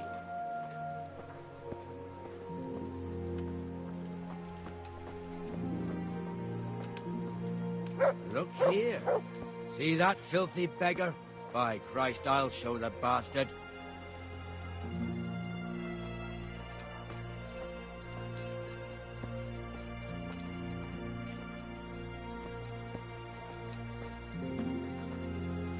Comfortable, are we?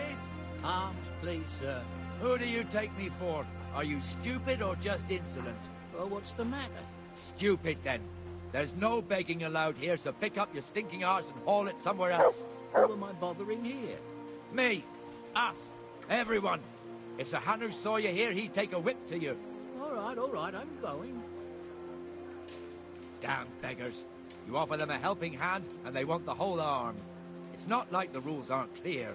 Beggars belong at the church. There's one alehouse here on the market square, the Trader's Tavern. The other's up by the gate. We'll be going there later.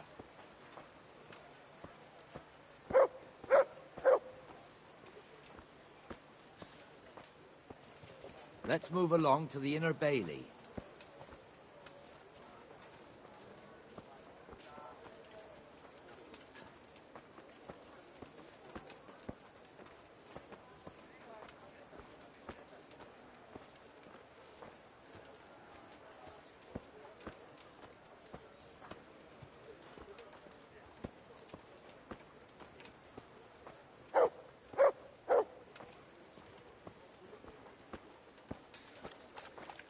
Here's the forge. The blacksmith has some trouble and he's not working at the moment, but his apprentice is standing in for him tolerably. I hear you're a blacksmith's apprentice too. You lot could help if needed, couldn't you? Us? What do you mean? You and your master, or your father, whoever taught you. They... What is it, lad? My father was the master blacksmith. He was killed in Skalitz. Ah, I'm sorry. I didn't know. Thank you. So am I. My papa died not long ago. Of course, it was old age got him. That's not the same, but I know a little how you feel.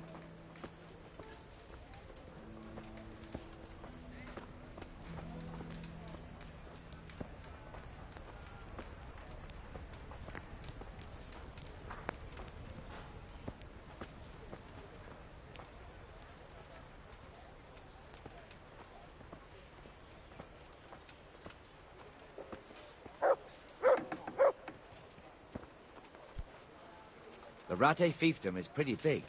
Naturally, it starts here by the town and continues along the Sasau River all the way to Kohelnitz.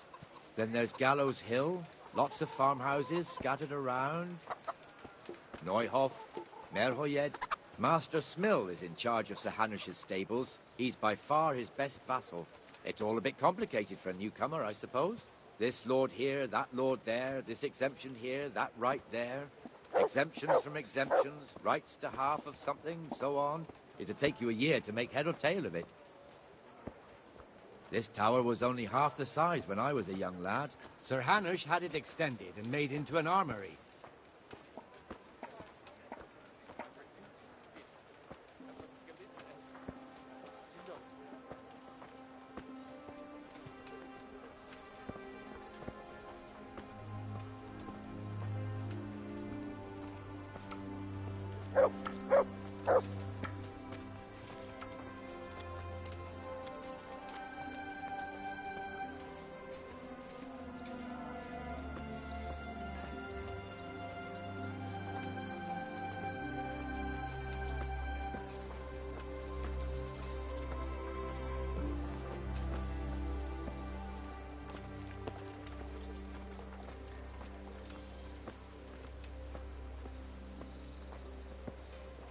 God be with you, Benesh. How goes it?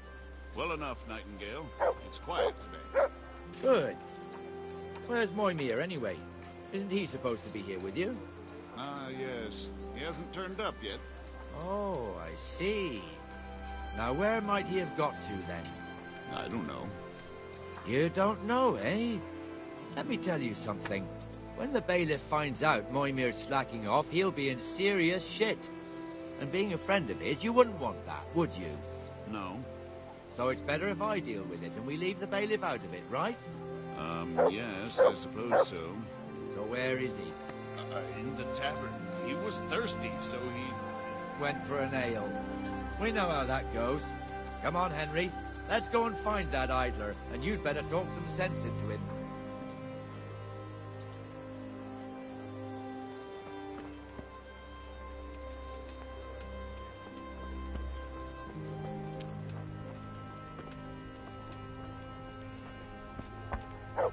What the fuck are you doing here when you're supposed to be on the gate?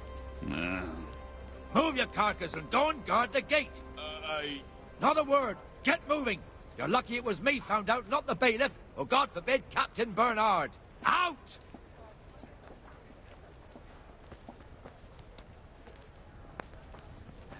Come and sit with me, Henry. Let's have a drink.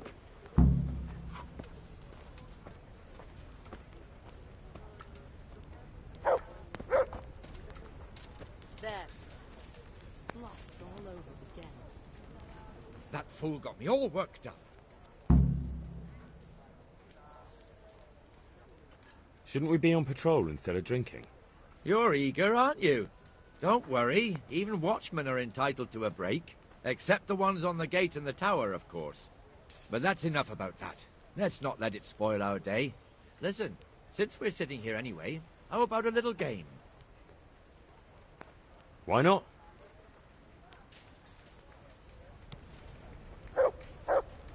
Why, oh, why did I ever agree to this? I'll lose my shirt again.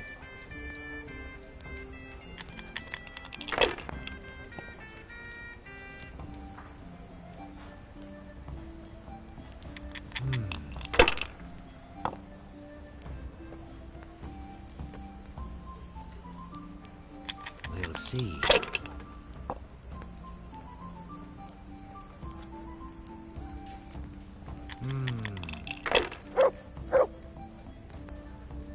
God's holy hat. One beer.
Enough.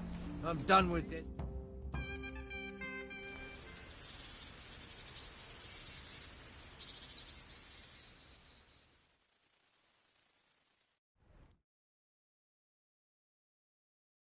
Just one more thing and we're done for the night. Ringing the end of the day and closing the taverns. Isn't it still a bit early? I don't know how it was in Skalitz, but here in Rattay we close up at this hour. Except, of course, during fairs and big festivals. Then we don't close at all.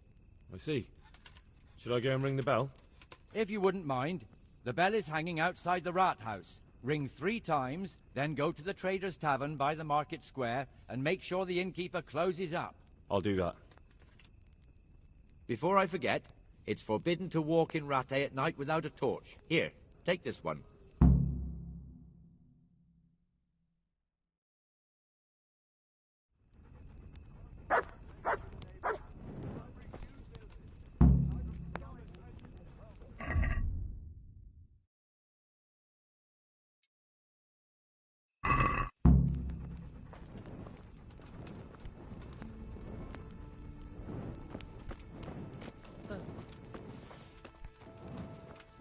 Damn.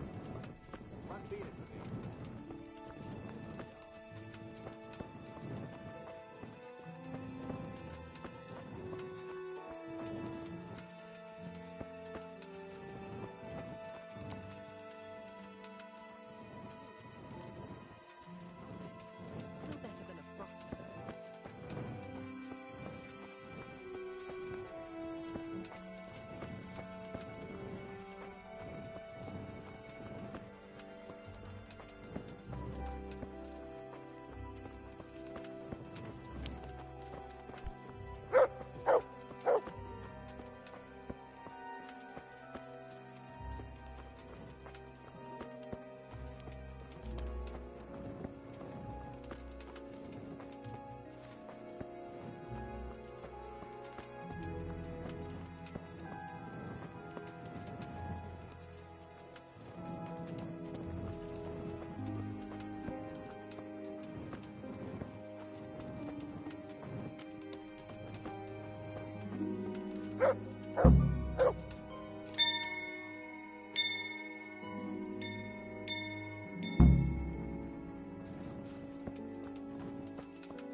How's your husband?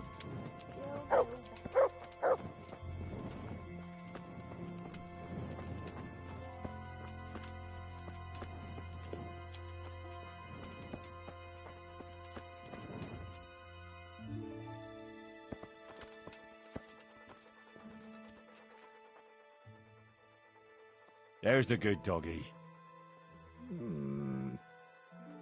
That's my boy.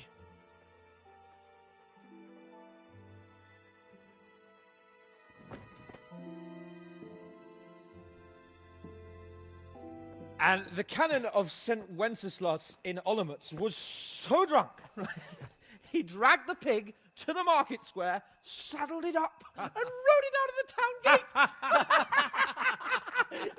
No, we could see that this wasn't going to end well. So, Sir Peter and I rode off to look for the good canon on his pig. Did you find him? We tracked the filthy beast down to a sty beyond Cronau. I mean, the beast with a tonsure on its head. We never found the real pig, but the Reverend was sound asleep in the pigsty. Birds of a feather stick together. It seems the same goes for pigs and prelates. I toast, gentlemen, to pigs and prelates. God save their bacon. Sir Hans, forgive my intrusion, but I need... Oh, but what? You want to join us? Want to buy us around? I'm afraid we don't drink with peasants. You're not in your village now, boy. No, sir. Curfew's been rung. The alehouse is closing. Nothing closes while I'm sitting here. If that's all, you're dismissed. Are you out of your mind, lad? You can't cross his lordship. He's got a temper like a bear with gut ache. If I was you, I'd get lost before he shows it. The bailiff instructed me to close the tavern at the proper hour. He doesn't want anyone disturbing the peace after curfew. The bailiff? The bailiff can kiss my arse. I trust you haven't forgotten who's the rightful lord of Rattay. No, it's Sir Hannes. Oh, is he here? What, is he hiding under the table, maybe? No! Then what he wants isn't worth a fart in a bathhouse. And besides, he's only in charge till I grow up. Which clearly hasn't happened yet. Enough! You can't talk to me like that. I'm a nobleman. Come now, sirs. You're not going to fight here, are you? We most definitely are. This yokel needs to be taught his place.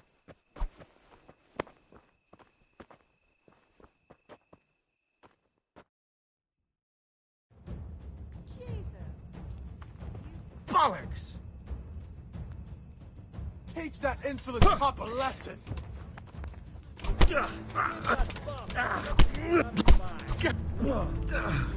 Beat him down! Teach that insolent pup a lesson!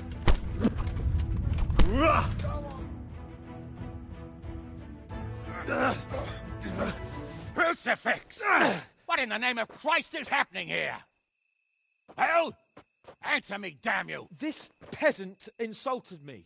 I had to teach him a lesson. By rolling around in the mud like a hog? That's a fine example of noble conduct. Sir Hannes, the bailiff ordered me to... Silence! You shut your mouth and thank your lucky stars that you are Radzig's ward. Have you gone out of your mind? Raising your hand to a nobleman? And you, Hans, how many times have I told you that drinking with your subjects might be good for their morale, but it's bad for your honor? You spend all your days drinking and chasing wenches, which wouldn't matter if you paid any attention at all to your duties. And now we see what that leads to. Tomorrow, you will go with me to a hearing. Some landowners have asked me to settle a dispute. It'll be an excellent lesson for you. I had planned to go hunting, but if you think listening to the pointless gripes of a bunch of old fools will benefit me, so be it. Oh, hunting. Well then, Your Grace, I'll tell you what. You can go hunting. Really? Oh, naturally. Who am I to deprive the young Lord Capon of his sport? And you can take Henry here as your page. Him? Absolutely not. You'll do as I've commanded. It's time you learned how to lead people, and not just in drinking and brawling. Now get out of my sight. Sir, I have responsibilities to the bailiff. Not anymore. Your responsibilities now are the Lord Capon. It's time you learned how to behave in the presence of nobility. Let's go. Tell the kitchen I'm hungry. It's been a long journey.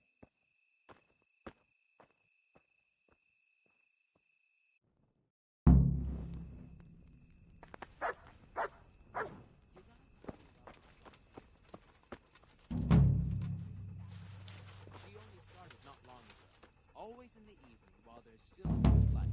She sits down and gets on with it, and she's quite